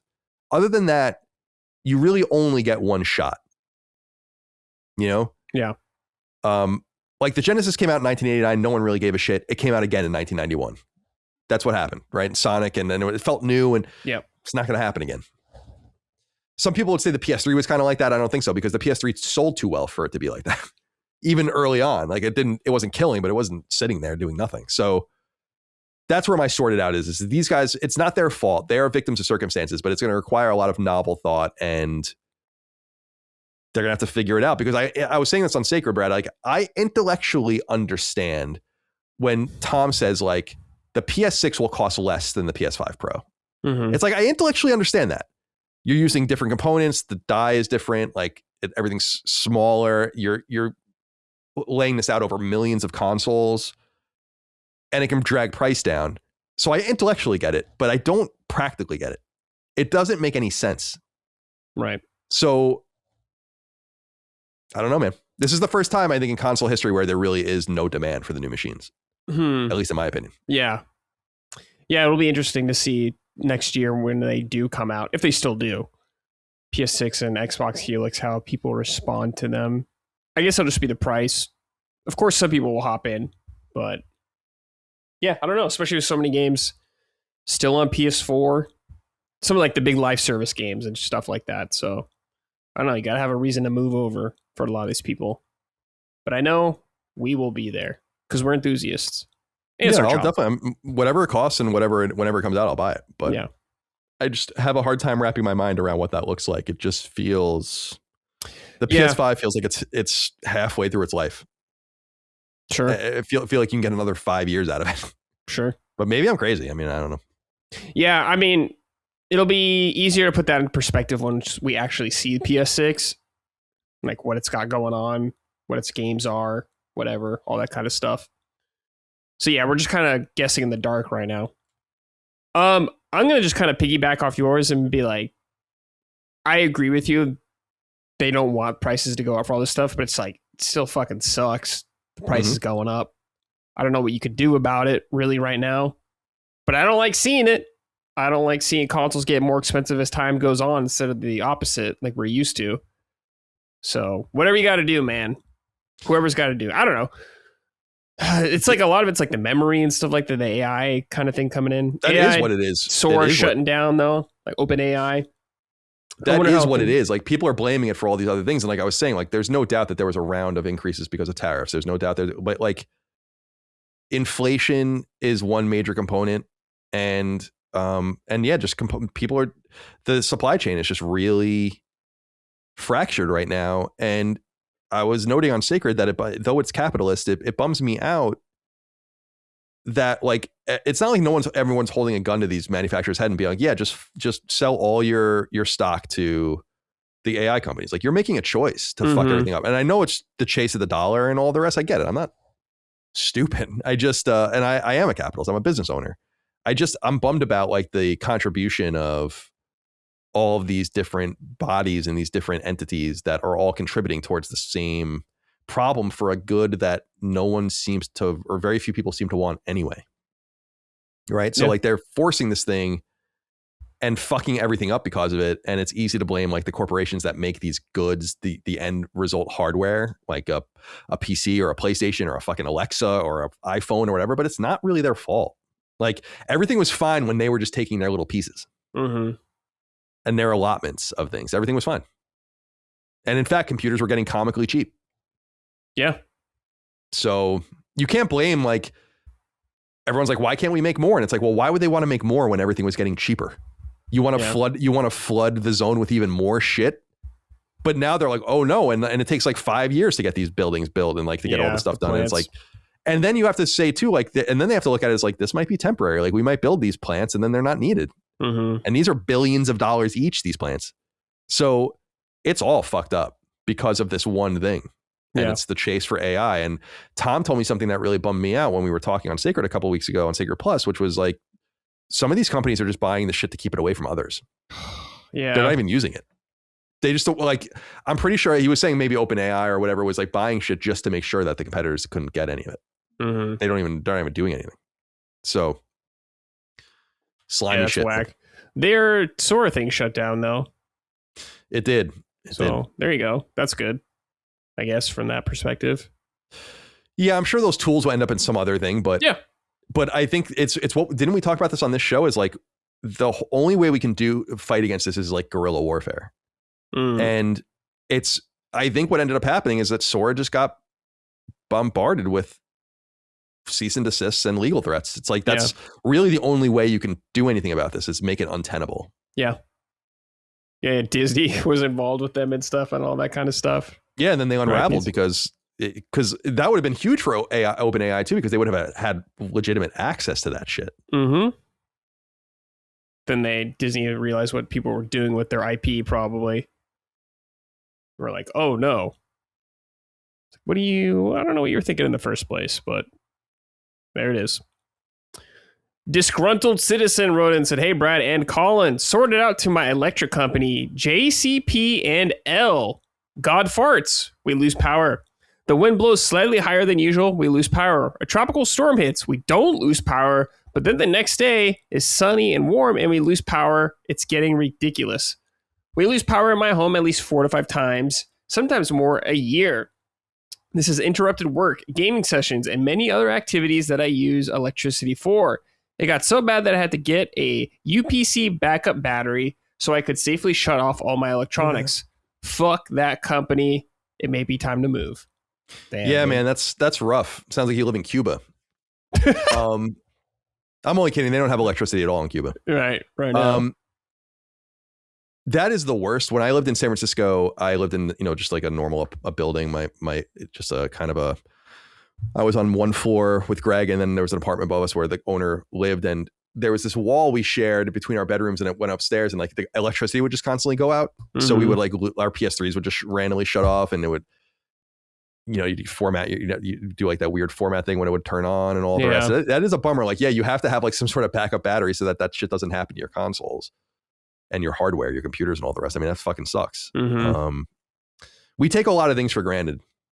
Yeah, I'll say that. Sure do. In the first world. And we've barely lost power here since I've lived here for 6 years. And I think a lot of it has to do with the fact that like all the lines are buried here, which is good. Yeah. So yeah, that sucks, man. Wishing you the best. But yeah, we take everything for granted. The electricity, the gas runs, the water works. Do. You poop in the toilet and you flush and you never see the poop again. That's right. Gone. Don't have to see that shit. Literally. The demons won't let me sleep, wrote and said, sup, boys? Special sorted out to Randy Pitchford in Gearbox. He talked about bringing back Brothers in Arms years ago, but they've put out 6 Borderland games and dog shit Homeworld 3 instead. I miss my more tactical FPS instead of more casual BS. Love y'all. Keep pushing. Or keep it pushing. I don't think that's ever going to happen now. Yeah, I don't think so. Take-Two bought Gearbox, so I mean, they're not independent. And so they're gonna be on Borderlands slave duty for the rest of forever. Yeah. You know what? Maybe they should make a Battleborn again. They should bring that back. Battleborn. I remember that mushroom character. Yes. Yeah. That game, that was one of the games where I was like, this game, when I saw it for the first time, I was just like, this game is absolutely going to fail. Like, why are you even bothering making this game? They were flush with all that Borderlands money, though. Yep. I was just surprised that they made the deal with Take-Two so late. it's like you came so far without a owner. Why are you doing it now? But yeah, so I think through the acquisition, Take-Two owns Brothers in Arms and some of that other stuff, but I just doubt they're not going to do anything with it. I don't think that one Brothers in Arms game that was teased at E3 that year. Remember? I do. That never came out, right? Yeah. Yeah. Looked cool. Let's see here. Ding Dong Run said, big sorted out to Tim Sweeney and Epic Games. The news of laying off around 1,000 people due to a downturn in Fortnite revenue is tough to take, especially when shortly after the message about hiring once-in-a-lifetime quality talent feels off. Epic is privately held company, so there isn't some shareholder pressure to maximize profits, which makes the layoffs harder to understand from the outside. With so much of the force tied to a single major project, it raises questions about whether more diversification could help stabilize things going forward. They did try to they did diversify. They bought Psyonix and they bought Harmonix, which was weird. They bought both of the Ix studios. Mm-hmm. They were trying to diversify things like Fall Guys, right? They did. And so I don't necessarily blame that. I have a big problem with what's going on with Epic because there are two things. Mm-hmm. Fortnite is the biggest game in the world. I went and looked at PSN just to be sure, like last year, like the cumulative charts. Fortnite was the most downloaded game on PlayStation Network last year. If you can't make money being number one, then you are doing something extremely wrong. And I really think people have tied this together. It's not me that necessarily figured this out, but it wasn't that long ago that Tim Sweeney was like, we're spending billions of dollars on legal fees, suing and getting into these tussles with not inconsequential companies. Yeah, like Apple and Google. But Apple and Google, who will wrap you up forever. Mm-hmm. That have, and I'm sure Epic has plenty of in-house counsel too, but I'm saying like these guys live for this shit. Are you kidding? Like the lawyers at these places that's exactly what they're there to do. It's not cheap to go after those companies. And he says it in his letter, in so many words, like, we've spent a lot of money on behalf of the industry, he basically is saying. Mm-hmm. And I think that there's something true about that. Like, they did break the storefront monopoly somewhat and got Fortnite back in the mix and all the rest. And that's going to have this trickle down when future court cases and all the rest cite what happened with Epic and Apple, and Google and Apple and all the rest, or Google and Epic. But no one asked you to do that. And you're sacrificing, you have the golden calf, dude. Like, you've got this product that is unkillable. The only thing you have to do is, and he says like it's softening and all the rest, but it's softening, but you're still number one. No matter how bad it is for you, no one downloaded any game on PlayStation more than yours. And companies would kill to be in that position. So there is something seriously wrong with, I think, how they're allocating funds. I also just think that there's certain boondoggles that are probably costing them a lot of money that they don't need to do. It's like Epic Game Store is not going to happen. I appreciate it. Yeah. I think it's really cool that a company tried to get something going. It's not going to happen. You probably should have realized that literally years ago. And if you want to have your own launcher like Purple at NCSoft or whatever to launch your own games or League of Legends or whatever, that's fine. But you're not going to court people into they don't even want your free games. Yeah. They would rather buy the game on Steam. When you have exclusives, they'll just wait until they can buy it on Steam. Like Alan Wake was a good example of that. And though I think Remedy has denied it, I feel like that really hurt that game. Yeah, 100%. They got a lot of upfront money, but no one was buying it. It's still not on Steam, I don't think. Right, exactly. There's just Epic is private, so the big thing is that we have no. It's actually very similar to how we feel about Valve. It's like no one really knows. Mm. You can kind of figure it out, but we don't know how much money they have, how much money they make. The only companies that would have the best insight into it are the hardware manufacturers that would cut the checks to them for the various platform centric things that they're doing and buying or whatever. But even then you would need to put it all together to get the full picture, and each entity wouldn't have all that data. So it's impossible to know for sure what's happening with them. It just doesn't make sense. And I also feel for just the North Carolina game scene where there's not that much going on there now. I mean, and if you 1,000 people losing their jobs, then you're not going to find a fucking in North you're Carolina. not all gonna right. It's like you work at Insomniac or whatever. Even Red Storm, which was really one of the first North Carolina studios, is done. So it sucks from that perspective. I think I've said it before, I think a lot of these digital companies, these computer companies are seriously bloated. If you can lay off 1,000 people from your company of 5,000 and really see nothing really changes, then you didn't need them to begin with. That's what I always feel about with Amazon's like, oh, we'll lay off 20,000 people. Like 20,000 people? Yeah, it's a lot. It's an enormous amount. And then it's like, but your company just functions fine without them. Really, the greatest example is Twitter. Yeah. People can talk all the shit they want, but Twitter is bigger than it's ever been in terms of daily and monthly active users. And people were for years saying like, this is going to go away. This is going to die. They fired everyone. They fired 90% of the company. I'm like, no, seems perfectly fine to me. Yeah. So I think companies are going to slowly discover these fake email style computing, remote, whatever jobs that exist in all these companies. But you don't want that to happen to anyone nonetheless. But I don't know. There's a lot to say, and they're not going to make themselves available to answer any of these questions. So all we can do is prognosticate. Oh, yep. That's it. All right, Colin. Let's keep it up now. Something we're pleased with in the games industry. Anything for you? Yeah, keep it up, Saint Slayer wishlisters. Oh, there you go. I haven't checked the numbers in weeks, but we've surpassed 10,000 wishlists on Steam, which is amazing for our game. I mean, we're on PSN now. You can wishlist us there on PS4 and or PS5. But that really means a lot. And we really appreciate people coming out and doing that for us. We're gold. We've passed certification. The objects on Xbox One, Series S and X should be up soon, and Switch as well. Switch One. There will be no Switch 2 version because we don't have a dev kit. So yeah, I just wanted to thank everyone for doing that. I'll be much more annoying about advertising the game as it gets closer, but I really do appreciate that because it's given us like during Next Fest or whatever is that what it's called? Steam Next Fest, yeah. Steam, that we really did well there. And we really appreciate people taking the time to check out our game. I'm excited, man. It's 22 days from when we're recording. Yeah, it's a little over, let's see, like 3 weeks away or so. Very exciting. Yeah, 3 weeks. A little over 3 weeks. 22 days. Coming in hot. I'll be playing it. Indeed.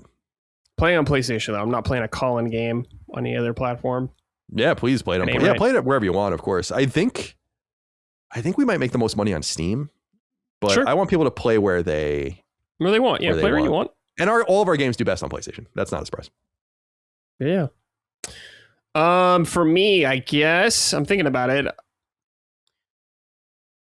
I guess keep it up to Nintendo about how they're growing their movie brands and how successful it has been. So far, they've seemed to be done with respect and well done versions of their stuff, like the Mario movie. A decent movie, could be way worse, but they respect the source material a lot in those movies. Zelda, of course, is coming up. I'm I'm nervous about that, but we'll see how that turns out. But Super Mario Galaxy movie right around the corner. Happy to see Fox McCloud back. There's the rumors of us getting a new Star Fox as well, Colin, which will be nice. It's been a long time since we've had a good Star Fox game. Right? What? There was a Wii U one. Yeah, Star Fox Zero. I remember that. So it's been a while since we've had Star Fox, and I hope it's good. Everyone hated that game, right? Yes. Yeah. So hopefully it's a good Star Fox game.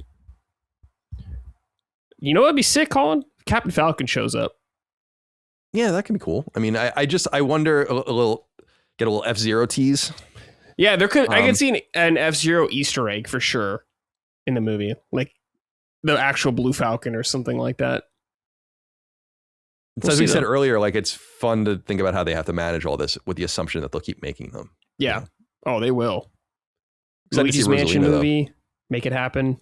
Donkey Kong movie's pretty much happening. So we got more than we'll I was surprised that Donkey Kong. I didn't know Donkey Kong was such a big component of the Mario movie. Mm-hmm. So that was kind of cool. The Kongs, seen all the Kongs there. Okay, let's see here. Anki wrote and said, "Hey, Brad and Colin, I'd like to give a huge keep it up to the trophy guide master Optin Noob. I recently got Resident Evil 1 Platinum using his guide after being intimidated by the prospect for years. He constantly puts out insanely optimized text guides and videos. like getting the platinum for Neo 3 in a little over 14 hours. Wow, that's insane, actually. Which is wild considering most of the other guides have an estimated time of 4+ times that. The dude is a machine, and I owe many of my platinums to his streamlined strategy, so yeah, keep it up to Optim Noob.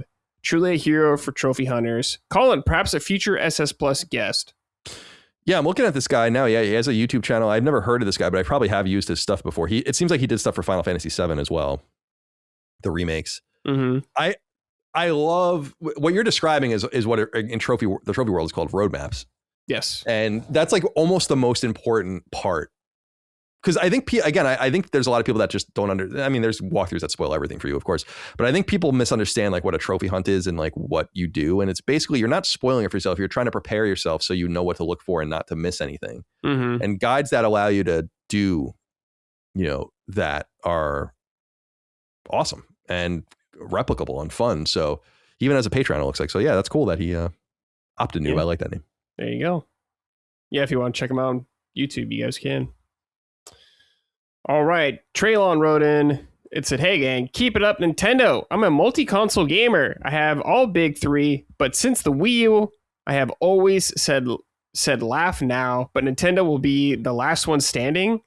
And with recent news of price hikes, Colin, don't fight the inevitable. Nintendo, keep sticking to your guns." You're in for a rude awakening, my friend. Yeah, but yeah, Nintendo's probably getting a price hike, dude. They're on the same market everyone else is. Nintendo's not immune. They don't use like some sort of mystical fairy dust fucking RAM. They buy it from the same exact companies using the same exact innards. They can't. Yeah. In fact, because of their size, they're the ones that can least afford to even subsidize the consoles by far. So, yeah, I would imagine a Switch price hike is around the corner. Mm-hmm. Mm-hmm. Just depends how. It's inevitable, in my opinion, but how long? It also depends on how many they are sitting on. If they feel like they can ride it for a while, then they don't have to do it anytime soon. But they're going to have to eventually. Yeah, that's true. All right, Lizard wrote and said, "Hello, Mega Men. I want to say keep it up to how game-changing PlayStation updates have been. Yes, I know the price hike is egregious, but for one, I am getting so much out of my portal than I could have imagined. Secondly, the reason for my write-in is it comes from the cloud features that comes with PS Plus. I've been playing the altars and my system has overheated twice and shut down an additional time during cutscenes. But since I have PS Plus, I could cloud stream and not worry about that anymore. Being able to stream games you own without having them download is insane. By the way, this game fucking rules. Thank you if you read this." Cog and I think Locke liked that game a lot. Yeah, I want to play it. It's on like my mind.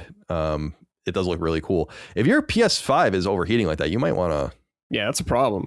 I mean, send it in, or maybe just clean it or whatever. Maybe it's a cooling problem or something. Not that I know anything about that stuff, but I love cloud saves, but I hate that you have to pay for it on PlayStation. And yeah, I don't know if Xbox is like that. Yeah, it's part of PS Plus. It's like the only PS Plus perk I really use. That's the only reason I have it. Still. I would never raw dog like I used to. Ever again. That's scary. It is. Like I almost can't believe that we just trusted the memory cards would fail, and I lost quite a few saves over time. Corruption. That used to happen a lot on NES, corrupting saves. Mm-hmm. So yeah, I just send things to the cloud like when I'm done manually. Even though I think it does it for you, I'm like, I just don't even want to worry about it. Yeah, extra cautious. I wish you didn't have to pay for it though. Let's see here. Game recommendation we got from the audience for the audience. This is from Arkham. Good day, gentlemen. My game recommendation is Screamers, which came out last week. It's from Milestone, the same devs that made Hot Wheels Unleashed, and from what I can tell, it is self-published. That game was sick, actually, the Hot Wheels Unleashed. Yeah, it was. It was supposed to be great. This is an arcade racing game with twin stick controls, meaning you turn with the left stick and drift with the right. It has a lengthy story mode that serves as a tutorial for the game's mechanics and has some pretty interesting characters and narrative. It also has online races and 4-player offline split screen. The game also takes mechanics from fighting games. You don't select a car, you select characters with their own cars that have different abilities and handling. Each character truly feels unique. I had a blast playing this and plan on playing it in between new releases for the rest of the year. Have a great week. Sounds pretty cool, dude. Yeah, I'm not a racing guy personally, but I have seen that game circulating, and it does seem like people are enjoying it. Screamers. Let me look at this really quick here. Screamers game. Oh, that's a movie. I don't want to see that. Holy moly. Oh, yeah. This looks kind of sick, dude. Yeah, watch out when you're looking for screamers. Oh, wait, is this the actual screenshot? It has like, dude, you know what it looks like kind of visually? Is it looks like Daytona, USA. It reminds me of. Yeah, I can see that. Or like a PS1 racer, like Ridge Racer, I guess. That's kind of sick. Yeah, it looks cool. Milestone. Yeah, it looks like they did self-publish it. Wait, there's Screamer and Screamers. Yeah, Screamer. No, I see what I know. Screamer is like the anime style. Okay. Yeah, we went over this on Sacred last week because it's like so anime. Yeah. It's on Steam. I'm on Steam and I was just looking at it. Okay. There you go. Cool. It just came out a few days ago, actually. So all right. So if you're interested, audience, check that out. All right. Let's do LFG looking for group. Oh, wait, I forgot to put game recognition. We'll put it there for Dustin. Sorry, Dustin, it's a little late. LFG, Colin, this is basically PSN hit of the week. Oh, yeah. So I do it. Don't get right into all the time because people aren't always looking. But we have Brian Borlaug who wrote and said, hey, guys, if no one else submits for LFG, I'd like to toss myself out for the PSN. No, I don't want to play games with anyone because I'm not a multiplayer nerd, but rather I like seeing what other people are playing. My PSN ID is the -B-LOGGER. Feel free to add me so I can judge your game playing and trophy lists.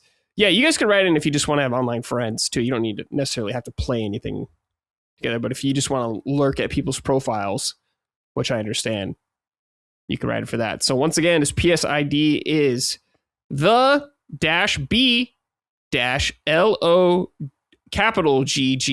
then lowercase ER. That won't matter. Hit him up. Yeah. Find him there. Judge his games. Judge his work. All right. Colin, Crimson Desert. I've been playing this. Let me see how far I'm in the game now. I've been playing this on PC. My playtime is 26 hours. That's a decent number, Colin. Yeah, but this game feels like to me it's 200 plus hours. This is a fucking big ass game, dude. I feel like I've seen maybe 20% of the map. Maybe 30 if I'm lucky. It's probably not even close to that. Probably like 20. It's a huge motherfucking game. Obviously, a lot of people are talking about it. We talked about it a lot last week with me, Locke, and Maddie. If you want to see us butt heads and disagree on a lot of stuff, there you go. You can watch that, which is fun. Yeah, and we'll get a Sacred Plus episode about it going in the coming weeks as well. Well, whenever someone finishes, I don't know how long this game's going to take me to finish because I don't know anyone that's beaten it. It's that big. But anyways, I've been playing it a lot, and I do like the game a lot. I think it's really cool. I got to give my kudos to Pearl Abyss, though. They have been doing substantial patches for the game. In fact, a new one came out last night. I saw they patched it 3 times in a day. Yeah. Which is excessive. And they're doing like good How are they even passing certification that quick? Yeah, they're doing good like gameplay changes and stuff like that, improving controls, which are some of the problems I had with the game. So I'm very happy about that. But it's like a game, if you're looking for a game to get lost in its world, just kind of explore, this game's right up your alley. Story, narrative-wise, not really the strongest, I would say. Gameplay, pretty fun. Lots of weird, cool shit you can do in it. And there's still a lot I haven't even unlocked yet. Yeah, but if like you were thinking like I want kind of a game like getting lost in like The Witcher 3 or something like that, this game might do it for you. The intro of the game is very not good though. It's not great. It's manageable, but it gets better the more you play the game, in my opinion. But it's a really interesting game. I really like it. It's a really impressive game from a technical standpoint. I'm playing on PC though, so it runs pretty well. It looks really good. The world itself is huge. There's really cool like vistas where you can see like the entire map, and it's really impressive how much detail is on there. But yeah, to me, it's a really cool game, and I really like it a lot. But it has a lot of flaws. Like some of the boss fights I've done are just fucking awful. I'm like, what are we doing here, guys? How is this so shitty? I'm like blown away about one of them I did. It's like fighting a smoke monster. Awful. But there's been a couple decent fights around that. But this is a game that has so much to it, so many systems, so many different faction quests to do like that, so many different quests in general to do, so many different towns. It's just a huge motherfucking game you can get lost in for a long time. If you're one of those people who are like, I only want to buy games if I'm going to get so and so many hours out of them. That's how I was back in the day because I didn't have any money. I need to get 30 cents an hour. Yeah, reason I bought a lot of RPGs back in the day, Colin, is because I knew it'd last for a while. Yeah, same. So if you're in that camp, dude, you're gonna have a ton of content. It's in a weird spot though, where I'm like, the game is getting patched so much, and if you're on the fence, maybe just wait like a month to see where it's at, because these patches I'm seeing are quite big improvements. So I wonder how much more they will do. I don't know if they're going to do DLC content or anything like that, but it's a very interesting game. Like I said, if you want to hear, like, let's get like really into it for over an hour last week, check that out. But Colin, you've been kind of watching from the sidelines and hearing about it from, I'm sure, Dustin on the show. What's your kind of impression of the game? I think it looks cool. I was interested and intrigued by it coming up, and I was open to playing it in its, because again, I don't try to pay too much attention to games. I let them come, and unless I'm very excited about something, it's like I'm not going to read the previews and get into all of that. So didn't know quite what it was, but I knew Pearl Abyss, was this MMO studio. I know that Black Desert is kind of the same world, and they were making an MMO, and then they decided to make a single player game during development. And to me, it seems, well, actually, you said something that I think is really interesting. Is this is a game that, and I said this to Michael actually when we were talking about it offline, where I was like, this is a game where you just kind of wait. Like and it's not even because of the patching, which is going to be important, but it's like there's probably going to add a bunch of content, and there's going to be expansions. Like it actually, all taken together, reminds me a little bit of why I waited to play Cyberpunk back in the day, and I played it in 22 or something like that when it came to PS5, and I'm like, this is such a fucking awesome game. I'm so glad I didn't play it when it was new. Something about it speaks to me, Crimson Desert, where I like kind of checkbox open worlds where it's like, go do a bunch of shit, and there's like endless shit to do, and it's very attractive. But I have, for me to spend an enormous amount of time with a game, and I don't like playing games and bouncing off of them. I don't play a game with the intention ever of being like, I'll just play it a little bit and move away. It's like, if I'm going to play Crimson Desert, I'm going to beat it, unless I really, really don't like it. And it's like, well, I'm not that enthusiastic about it to spend, say, a month of my playtime on it. Last year, I spent all of May playing Death Stranding Director's Cut, and then all of June playing Death Stranding 2 with basically nothing else. And I played each for like 120 hours. And that, in my opinion, was time very well spent. I loved those games and enjoyed immensely my time playing with it. Those are games more for me. Crimson Desert might be one of those games, but from what I've seen, it's like, I don't know, man, this is an immense amount of it's like sucking all my time. And it's like, do I really want to do that with this game when there's so many other things coming out? So I think I'm just going to hold off on it and just see what happens in the future. I'm not writing it off. It's not like one of those games I've written many games off where I'm like, just never going to get to this game. This game I'm open to, and it's cool that it's like still attracting new players on PC. Like I think it's hitting its all-time high today or this weekend again. So it's obviously got good word of mouth, and it's selling well. It's probably around 5 million units sold now, I would say, something like that. And that's very respectable.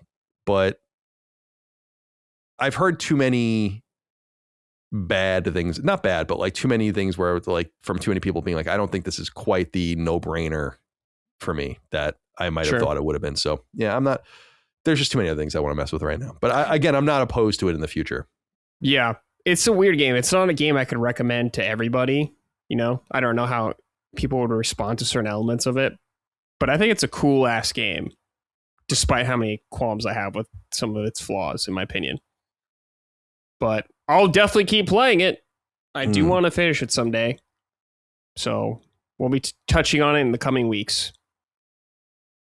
Unky Mo, the soda is too cold for my tea for... What are these names? My Mrs. loves Assassin's Creed games. I'm going to look this up because someone wrote in with this and said it was a reference, but I don't know what it is. It's a Simpsons reference. I would never know a Simpsons reference because I have taste. Like she's put hundreds of hours into them and loves open world games. Would she like Crimson Desert, or is it a bit too gamer centric? It's way more complicated than Assassin's Creed. I'll say that. In terms of how many systems it throws at you and menus and the amount of stuff you can do in the game. I think it could be an overwhelming game for a lot of people, especially because it doesn't teach you a lot of the stuff very well, especially early on. And the narrative, if she like likes the stories of Assassin's Creed games, this ain't the game for you. I don't think, at least right now, where I'm like 26 hours in the game, the narrative's not super compelling at all. So if she likes that kind of aspects, maybe not. But if she likes stuff like, if she liked Breath of the Wild or something like that, just kind of exploring these regions and finding weird shit out there, she might dig it. So again, it's what you were saying, like where if you're looking to spend a lot of time with something, it's a good way to do it. You know? Yeah. And I'm sure it's of a nice quality. I've played pseudo MMOs. I consider Final Fantasy 12 a pseudo MMO. Oh yeah. It's not as huge. It's more laid out like a Borderlands game, if anything. Mm-hmm. But yeah, there's something definitely intriguing about it. Yeah. All right, Colin, dude, I'm stoked you're playing this because I saw this at the last Nintendo Direct, the indie one, and I was like, this looks sick. Minishoot Adventure. Yeah, Minishoot Adventures. So I platinumed this, and I beat it maybe a couple weeks ago now. It's from a studio called Soul Game, published by Indie Arc. It was actually released on PC back in 2024, but it just came to PS5 in March, earlier this month, I believe. So I bought it, and it was recommended to me by a listener that I think posited it like a twin stick shooter Zelda game. And that is exactly what it is. Yes. I mean, there's no other way to put it. It reads like that and it plays like that. So Minishoot Adventures is a twin stick shooter where you play as a spaceship. You move with one stick and you shoot with the other. And it's directional based on the so not unlike a Housemarque game from back in the day, as we were talking about. But it is presented like an old school, specifically Zelda 1 or Link to the Past style Zelda game. So there's an overworld with some geographic and biodiversity, and then you go into these dungeons that give you more territory to kind of explore. I really, really liked this game a lot.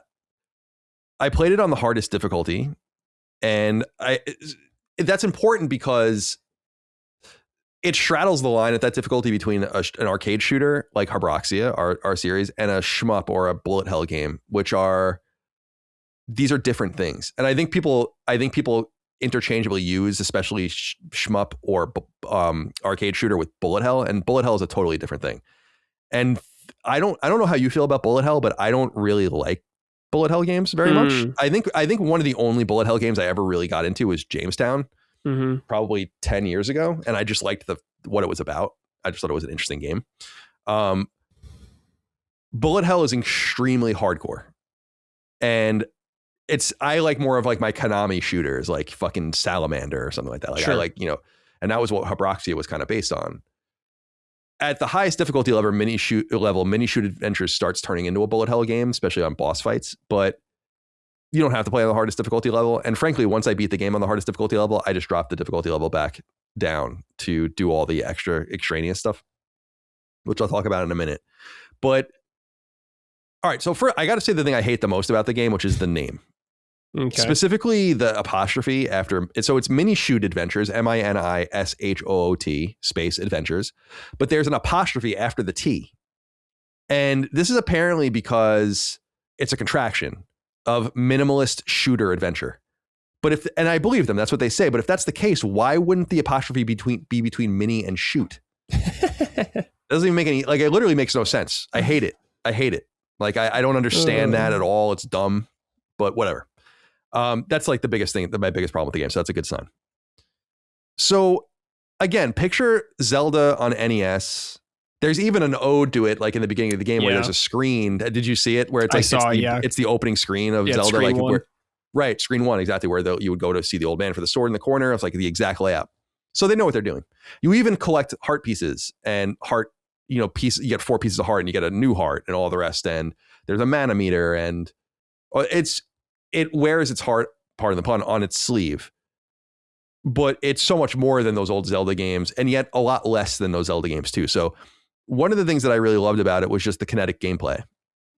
I love twin stick shooters, and it plays really well. And there's so many ways to upgrade your ship. You never even see the pilot or anything like that.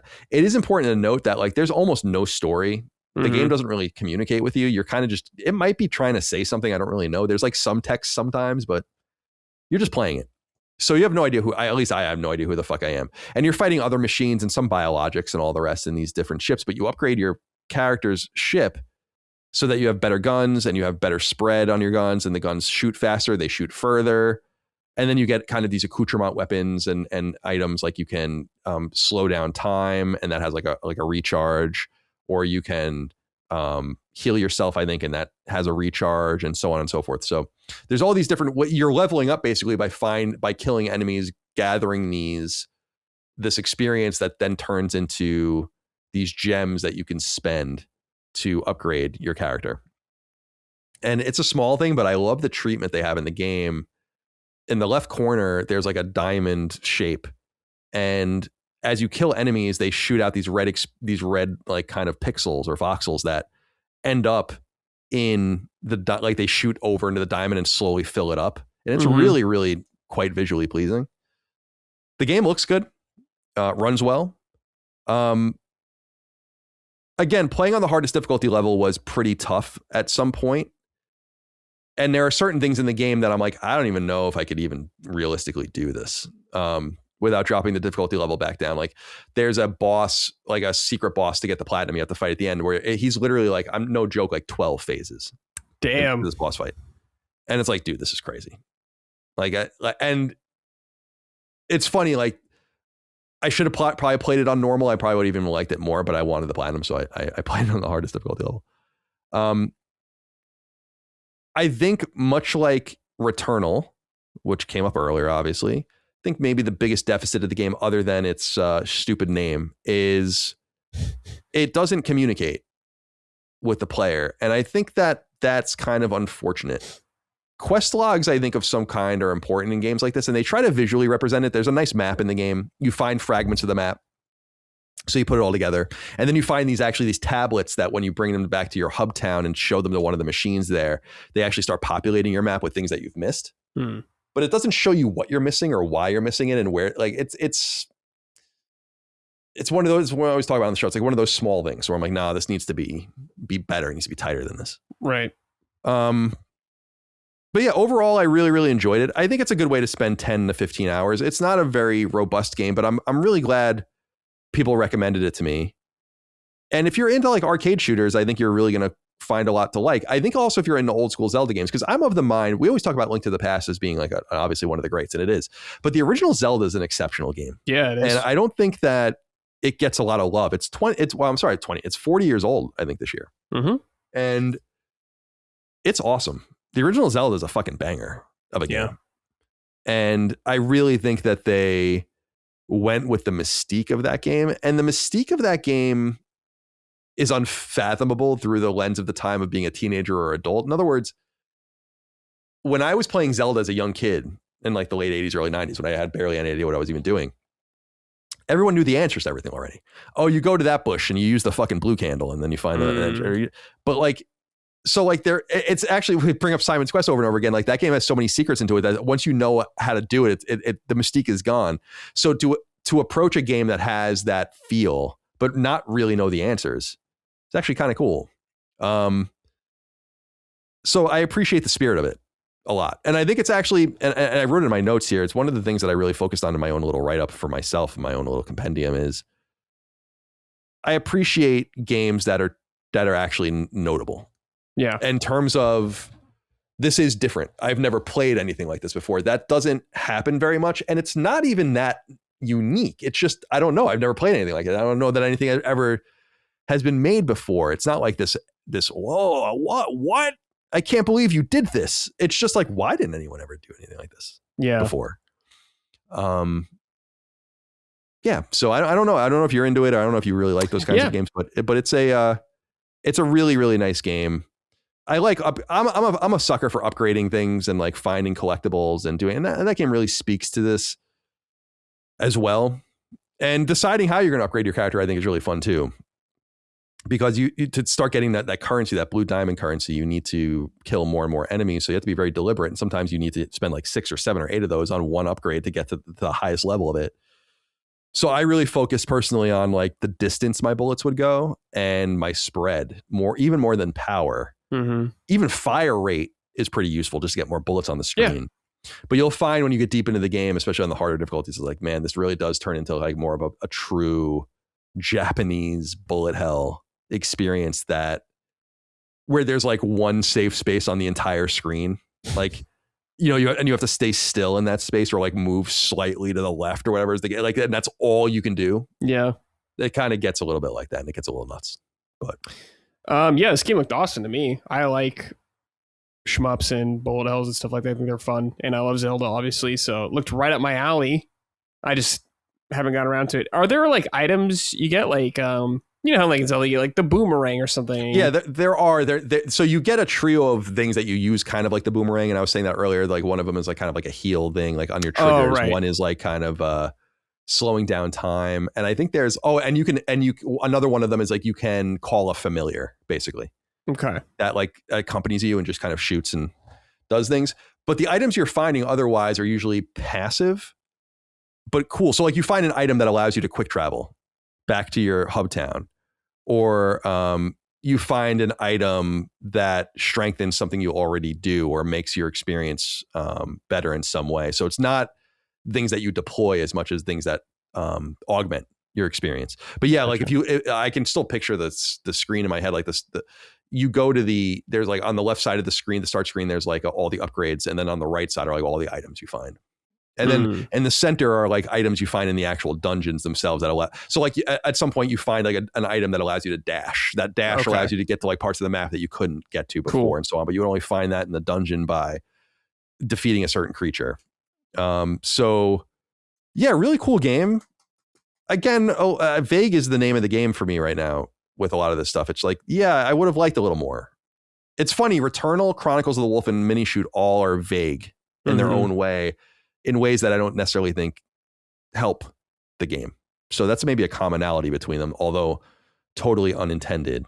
But yeah, I'm trying to think if there's anything else like really worthwhile to say about it. It's not a very big game, so it's really something that people. And I think it's only $15. Yeah, it is. So if that sounds good to you, go check it out. I mean, it really can't go wrong at that price, I don't think. But yeah, and the one thing that really annoyed me were that there are these in-game races.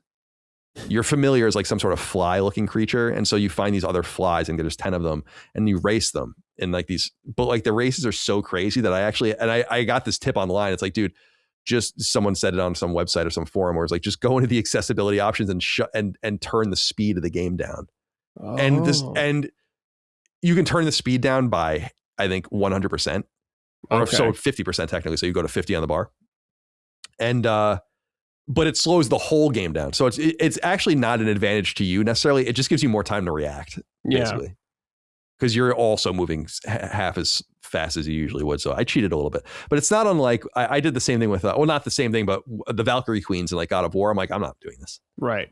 And then I dropped it down to the normal difficulty. I did that in Yote as well. There's that character in Yote that's like the mystical samurai that's like fucking nuts. And I'm like, I could barely do it on the easiest difficulty. Like, I don't know, like how you're supposed to do this, but yeah. But I never drop the difficulty before I beat a game. I want to at least beat the game. Yeah, I get that. 100%. And then the accoutrements, like whatever. It actually reminded me a little bit of that with Final Fantasy VII when they actually brought it to PS5. That was in 2017, I want to say, like the original. And it has those PC perks where you can like make it much faster, and you can also just limit break yourself whenever you want. Yeah, I have that later. Yeah. So I played the game straight up, and then when I had to deal with like the weapons, I was like, I'm just doing this. Because what is the one that's like really, really Emerald? Emerald, maybe it was. Yeah, like where it's like, this is really fucking hard, even if you're like 80 or 90. Yeah. It's really hard. It's probably Emerald Weapon. Yeah, because you have the time limit too with breath. Right. That's the one. Whereas like it doesn't even really matter what your level is. Like you need to have like very specific materia, and I remember really struggling with that as a kid too. Oh yeah, absolutely. All right, Colin, let's end the show with some write-ins from the audience. If you want to write into the show, I post a thread every Saturday, usually on our Patreon, except when Colin's on the show. That's usually on Fridays. I will, or another day, I'll post it on there, so keep an eye out. Shays wrote in, hello, C&B. We're all big Final Fantasy fans here, and I would like to give my 2 cents about why it might be having a hard time reaching younger audiences. I'm 27, by the way, and love all the games except 3 and 13. First off, exclusivity didn't help. As much as Sony pony I am, I have to accept that fact. Second, while it is true Final Fantasy has changed gameplay mechanics at some level, I just don't know if it works in the modern landscape. Stories and worlds, yes, but I think they cracked the code with the remake series. I think they should continue to innovate on that game's style. It's pure perfection. I also think the release cadence is fine and not necessarily the issue. 15 was 2016, remake is 2020, FF16 was 2023, and Rebirth was 2024, but I could be convinced otherwise. Yeah, that's fine because that's not unlike Resident Evil's cadence. And sure. That's doing great. The exclusivity didn't help it, although I don't think you have to understand that exclusivity doesn't help any game sell. Yeah. So if that's true for Final Fantasy VII Remake, then it's true for any game that's exclusive. I think that we just kind of know that, right? Like, it's worth saying, certainly, Chase, but I don't know that that's that interesting because that's true for every game ever made. I mean, look at the reaction to Starfield right now on PlayStation. It's the top bought pre-order on PlayStation Network. Yeah. It came out 3 years ago. Imagine how well it would have sold if it came out at the same time. So yeah, of course. There is something interesting though about being literally middle-aged. Is the most common or the mean age of the Final Fantasy VII Remake or Rebirth player. I want to know what 16's numbers are. That's the big thing that's missing from this argument is, okay, the remakes of games from the 90s have 30-something-year-old players playing them. Actually, that's not that bad considering those people in their mid-30s would have been like little kids that probably didn't even play the original Final Fantasy VII when it came out. You know, right. I was in 8th grade when Final Fantasy VII came out. I'm 41. So if you're 35, subtract 6 from that, and you would have been in what, first grade, second grade? So if you're looking at it through that lens, it's like actually the base player should be older. I'm not trying to like make excuses for Square Enix. I'm just saying like that's not so bad. 16, I think, numbers would tell the tale, and to a lesser extent, and to a different extent, 14s. Although I think 14 is just its own thing. 16, we don't know. It's like, well, okay, what are the ages of the players that play 16? Because that's actually more important to the future of Final Fantasy. Final Fantasy VII, whatever, Reunion, or whatever they're going to call it, is not, they're not going to call it that because that was Crisis Core. Crisis Core, right. It's like, that's interesting. That's a cool tidbit, but really 16 will tell the tale about 17 and where the trajectory of the series is going. Because think about all the people that skipped Final Fantasy VII Remake and Rebirth because they're stupid, but also because they didn't play or experience it. And I really don't understand why you would play it without having played the original. I really do feel that way because it is not, you and I have said this a million fucking times, that it is necessary to play them both. That's what's so unique and interesting about them. It's not like you're playing Oblivion Remake. Yeah. They're different games fundamentally. So that's a lot to ask. And if you don't have experience from the old ones, why would you bother? So I'm much more salty about 16 than I am about its reception. Where I'm like, I don't know what is wrong with all of you. Seriously, I was so smitten and enamored with that game where I was like, damn, dude, damn. They really get it. Like, this is Final Fantasy. They did it. And then you go read other people's shit and you're like, where's the turn-based combat? It's like, get bent. Are you out of your fucking mind? Did you just play the same game I played? I fear for 17 because I think they're going to revert. Do you think if they go turn-based, the series will do better? Maybe. I'll be very interested to see that because that's what everyone says they want now. After Expedition and stuff. Right. And of course, Persona as well, I think brought that into because there are these pseudo action turn-based games like Trails. Obviously there's straight action RPGs, another Neon Falcom game like Ys. And then there's really traditional shit like Dragon Quest. And I understand that those all speak to people differently. And then there's kind of like the more action, it was always more action oriented to something like Tales, which I think is going to come back soon as well. It's time. It's been 5 years since the last Tales game, which is crazy. Back in the day, they would release 5 games in this time. Mm-hmm. So things have totally changed there. But I'm salty about 16. It's not even about the sales, which I just think Square Enix threw PlayStation under the bus with that. It's like, dude, you sold 3 million copies in 3 days. Yeah, that's insane. What are you out of your mind? Lot. What do you like? Who do you think you are? Mm-hmm. What are you, Taylor Swift? Yeah. You know, it's like your Final Fantasy. Like, take it easy. Yeah, it's not the 90s anymore, or the early 2000s. Right. But yeah, the reaction to 16, I'm sure, has them scared. And I wouldn't be surprised at all if 17 was a much more traditional game. And that's fine too, because I want them to keep changing. Mm-hmm. And sometimes changing means changing back, but not for that reason. 16 will have its revision. I guarantee it. Oh yeah, of course. Yeah, I'm seeing revisionist history about 13, so absolutely 16. We are in the moment. We were talking. It's so funny you say that. We were talking about that on Sacred. That like we are in the moment of revision for 13. Yeah, absolutely. And the only shame is that there's no way to play it practically on PlayStation. Like they're missing out. Yeah. Yeah. All right. Hashrim Barakat wrote and said, "Good day, Brad and Commander Colin. What do you think about developers being forgiven for accidentally leaving Gen AI art in their games and not disclosing it until someone finds out about it? I may be harsh, but I think there should be zero tolerance for this kind of thing, even if the games are goaty material like Clair Obscur. We don't want to make this snowball grow into an unimaginable size like how the Horse Armor DLC led to more aggressive microtransactions. I'll go short circuit some clankers while I listen. Thank you for the great content, and I wish you all a great week." Yeah, isn't the horse armor shit funny? It's like the quaintest thing in the world now. Yes. Yeah. God, everyone like lost their minds over that. It's like, dude, I would kill to go back to that era. I fundamentally do not understand using generative AI. I don't understand it. So I don't know why you'd want to. I don't, even with Pearl Abyss and Crimson Desert with like the paintings, it's like, why wouldn't you just, I'm going to let you guys in on a little fucking secret. Renaissance era paintings are public domain. You could literally just go take shit off of wiki art and put it into the game as placeholders. You don't even need to generate AI. Sounds like bullshit to me, personally. I don't care. Like, whatever. It's about the consumer tolerance as long as everything is being transparent. But I am so over that, because I think they said something like, to fulfill the spirit of what we were going for, we had this. It's like, to fulfill the spirit of what we're going for, we had the computer make up the artistic intent of the scene. Don't you? That's not weird to you? That's what bothers me more than anything is like, and so for stuff like specifically Expedition 33 is different, but with Crimson Desert, where they're like, yeah, we just have these paintings in these frames. It's like, dude, any painting before like 1920 is just up for grabs. Yeah. I don't get it. I don't even understand why you're making it so difficult. This doesn't make any sense. So that just fundamentally bothers me. Like I've said it before and I'll say it again. Like an AI is never going to write for me. Mm-hmm. So I don't expect an AI to paint for you or draw for you or animate for you.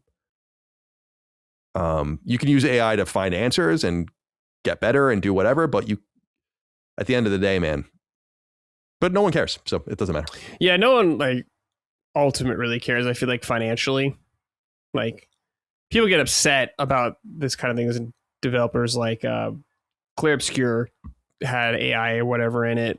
Yeah, like textures. AI. Yeah, some of the textures, and people so it's like freaked out. Even that shit's weird to me. It was like, we used to have this thing. I don't know if you guys know this. We used to have this thing in video games called texture artists. And what they would do is they would make the textures. Yeah. Not crazy. Anymore. They're on their way out. A lot of jobs in the industry are on their way out, or in general, jobs. Yep, I agree. AI. I mean, Lockmart, dude. AI, they're taking over his job, stuff like that. So it's there. What do you think about like how to react to developers doing this kind of thing? Like, I don't know, like what you're supposed to do. Like, boycotts. It is what it is. Yeah, boycotts only work if like you have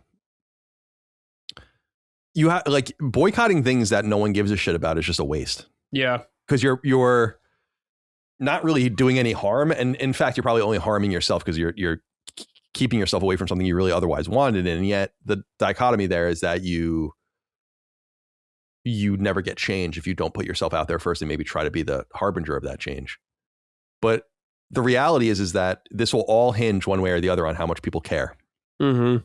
And I continue to insist that this stuff has been underbaked and underexplained to the point where like you read about it sometimes, like almost no one uses AI at all.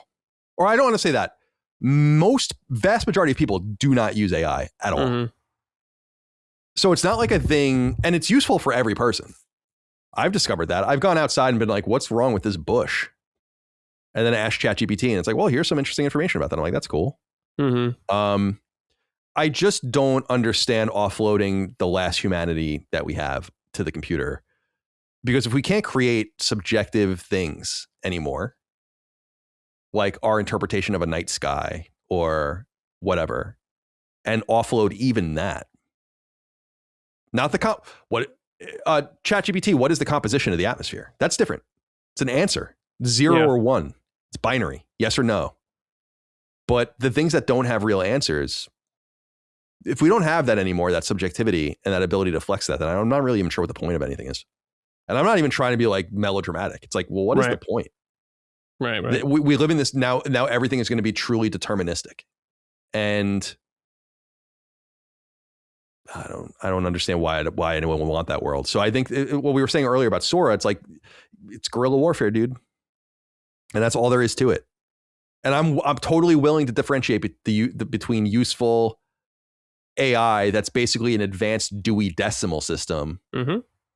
right? That just, instead of like going to the Dewey Decimal, instead of going to the card catalog, we started going on the internet or asking a computer where a book was or whatever. And now it's just telling you what's in, like what the answer is.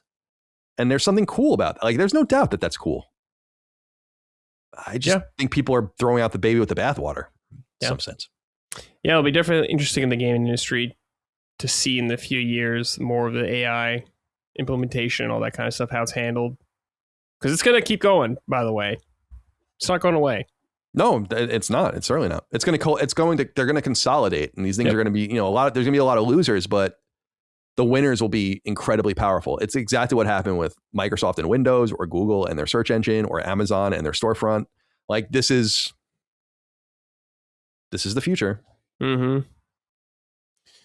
All right. Caleb Greer Rowan said, greetings, gentlemen. The recent Dark Outlaw studio closure got me thinking, while layoffs and closing game studios sucks, is it better PR for these big publishers to do a lot at once like Microsoft, or do one closure or layoff seemingly every quarter like Sony? I get that Sony seems to be after teams fail certain milestones, but I'm starting to think one big shitty announcement a year might be better received than 4 or 5 smaller ones. Not that it ultimately matters for them. What do you think? I don't know that you can even plan like that. I think that they're kind of making decisions in the moment. Mm-hmm. And I think the Dark Outlaw thing is unfortunate because it just signals that it's not that the cost of Dark Outlaw was big. There was 20 of them. That's nothing. That's a couple $1 million a year or something at most. Maybe a little more than that. Let's call it $3 million. That's like what Sony spends on toilet paper or something, it's the signal of Dark Outlaw closing is them saying like, there's just no reason to go any further because you're going to have to stop. You're going to have to staff up to 100 or whatever, and we're not paying for it. Yeah. So it's more about them making difficult decisions in the moment to stop spending later. And I just simply have no trust in what they're doing internally with PlayStation Studios at all. I think they're lucky to have a game like Saros coming out, or Wolverine, which is going to be years late by the time it comes out, or whatever. I think that's great, but I think those studios did it on their own, and there's been so much wasted time and asset and effort, and no one pays the price. So that's the bigger thing. But I don't think. Listen, this isn't a company that's. You're saying like one big announcement every year. Like you're talking about a company that literally a year ago started Dark Outlaw. It's a year old. Yeah. They were so unorganized and so flippant that they shut it down after a 1 year time frame. And by the way, after poaching all those guys from the guts of Deviation, from the corpse of Deviation, which was in a second party relationship. And so, yeah, doing it all at once probably does make sense. We used to joke about that at IGN. It wasn't really a joke, but we would have one layoff a year. Mm-hmm. Ironically, the body count would, or the body count, the head count would just grow anyway. But it became predictable. It always happened the quarter before the fiscal year ended and all the rest. And that's what I think a lot of these companies want to do as well. But they have to make, it's just clear that there's a total strategy shift inside Sony. And so I don't think you can, they've made a lot of decisions, you can tell. Yeah. I think they're decisions that are going to please a lot of people, actually, that are like hardcore PlayStation fans. I don't know that they're the right choices, personally. But I think if the average person understood why they're doing what they're doing, I think you'd be like, oh, okay, that's okay. Yeah. That's where I stand. All right. Proud Dad Simulator Run said, hey guys, just got my 26th Platinum Resident Evil Requiem. With the 30th anniversary of Resident Evil, I would love to get a main protagonist ranking. Number 1 is a lock with Leon, but where would you rank the rest? Keep on keeping on. That's probably true. It's a lot. So what do we have? We have Chris and Jill. Chris, Jill, Claire, Ethan Winters. Yeah. Grace, I guess now. Ada, yeah, I guess you could count Ada. It's like, maybe you Barry? could count Rebecca. I guess you could count. Yeah.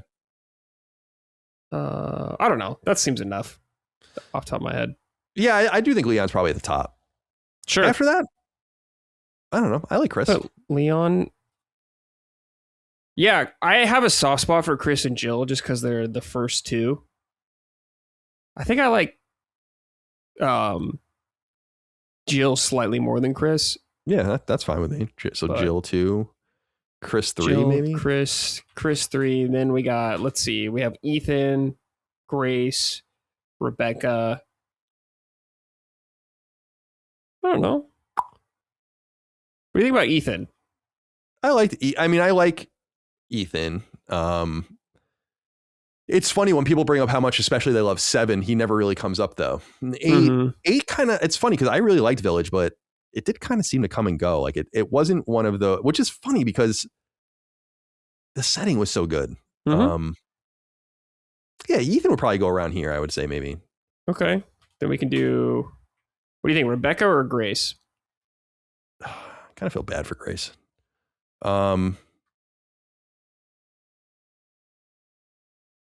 Grace has only had one game. I love Resident Evil 0, so we'll put Rebecca here.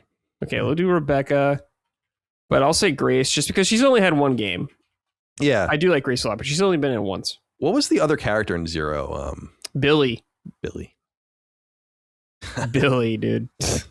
Yeah, that's about right. That's good enough for a half dozen.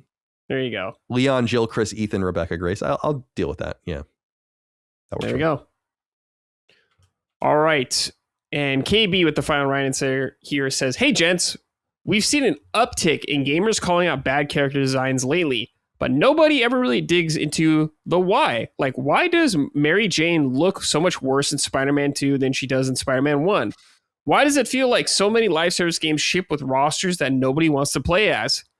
Take Horizon Hunters Gathering.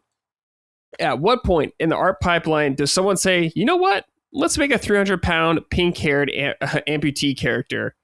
The one design feels like it's doing irreparable harm to the game's perception. Regardless of how the game actually plays, it's already being dragged into another culture war cycle, and it's the only character you ever see in thumbnails. That was like Daw from, what's it called?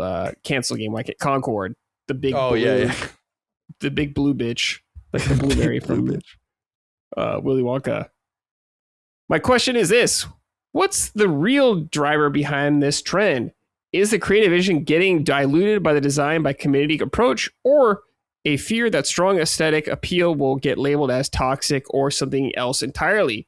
Where's the pipeline, or where in the pipeline does it go off the rails? And why does it keep happening even when the backlash is so predictable? What say you?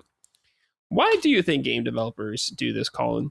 It seems to be a lot with Sony in particular. Yeah, I think, I mean, a lot of it, I think, is virtue signaling. And an attempt to make a truly diverse representative cast of characters. But I think what people, first of all, I'm just of the mind that if your personality is based around your race, your gender, your sexuality, your religion, you're fucking boring. And diversity doesn't need to come from that or even mean all of those things. And I think they're misunderstanding like what the move towards diversity is. And in games, people are trying to escape reality.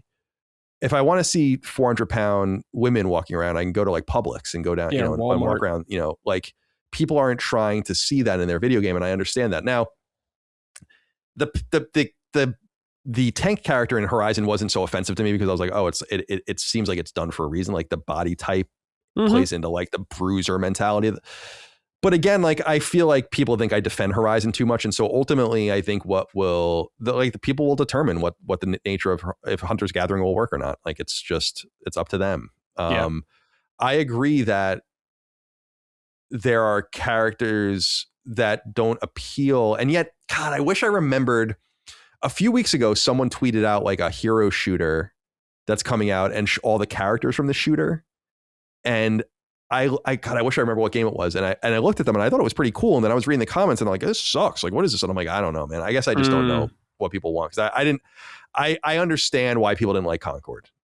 Like, I get it. I understand that, but I don't understand why some people don't like some of these other things. But I think a lot of it, and it's funny, like the MJ and Spider-Man, like Micah talks about it. And I'm sure she would talk about it on the show, is like, she's confused. Like, why is everyone made to be like uglier? Yeah. Like, why can't we play as attractive people? I don't want to see myself in a video game. I'm a 41-year-old podcaster. Yeah. I'm an everyman. I'm just whatever. I'm not playing games for that reason. And so I think that often catering towards the ideal in art, not always necessary, but often, especially in a hero shooter, it's like you obviously want to appeal to the ideal. Handsome, beautiful, scantily clad, interesting, cool clothes, cool weapons, whatever. Like, of course. No one wants to play as like a slovenly, obese, whatever. I get it. But with Hunter's Gathering specifically, I don't know. It's going to be up to others to determine what works there. Yeah, I don't know. I don't know what the push for some of these like weird characters and making characters ugly is all about. I don't understand it. I don't know. The MJ stuff was weird because it's like MJ looked great in the first game, and MJ, by the way, is supposed to be attractive. Like that's, as I understand, canon Spider-Man. I mean, I'm pretty sure Chris has explained that. Like, I'm pretty sure she was supposed to be a model, right? Yeah, I think so. So she doesn't look like some pedestrian random girl. That's not who MJ is. Yeah. It's okay to make, she's the girl next door. Yeah. That literally means something to people. The girl next door is not some fucking ugly butch woman or whatever. To someone, like, I'm sorry, right? Yeah. Like, that's not what anyone means when they say that. So whatever. But I also try not to get too caught up into like how everyone looks, because on the other hand, there is something cool about like, it's not even about representing everyone. It's just about like the reality of the fact that not everyone you would encounter would necessarily be attractive or whatever. Like, it's Spider-Man, dude. Yeah. Like, it's Spider-Man. But Peter to Parker's go supposed to be cool and interesting and quippy, and MJ's supposed to be attractive and like he's willing to jump through hoops for her and shit like that. That's the story. It's weird with Spider-Man because they changed Peter Parker, his face completely. Right. They Into changed the new model, MJ right? as well. Yeah. It's like very weird. I don't know what's going on there. All right, Colin, that's it, dude. We're done. Another episode in the books. Thank you for joining me. Yeah, that was fun. Good to be here with on you. this fine Thanks for having Sunday. me. Great to see you. It's Good been to a see while. you too. Always good to see you. With you. But we're going to be on stream tomorrow, so that'll be fun. Yeah, that'll be good. I'll be interested to see how we all do. Yeah. Sacred League. I believe Chris is hosting, so that should be chaotic with those questions. Yeah, it'll be fun. I'm looking forward to it. Yeah, it'll be good stuff. All right, before we go, though, Colin, any final thoughts, words, anything like that? No, that's it. It was good to be here with you. I'm glad you're doing well, and I hope everyone out there is hanging in there as well, doing your best and living your lives, and glad to be here to entertain and distract as you go through the motions. Thank you as always for everything you guys do for us. We appreciate you, and I'll look forward to being back in the future. Yeah, thank you everybody for watching, listening, As Colin said, we greatly appreciate it. Couldn't do without you guys over there. So thank you. And until next time, see you next week. Take care and goodbye. Summon Sign is a product of Last Stand Media and Colin's Last Stand LLC and is proudly recorded in the USA. The show is written and hosted by me, Brad Ellis. The show is produced by Dustin Furman. All of Last Stand's theme music is by Ramon Narvaez. Summon Sign, along with the rest of Last Stand's media shows, are fan-funded on Patreon at patreon.com/laststandmedia. The following names are at the producer level on Patreon, our highest tier, and we are grateful for your kind contribution and generosity to our independent endeavor. Thank you.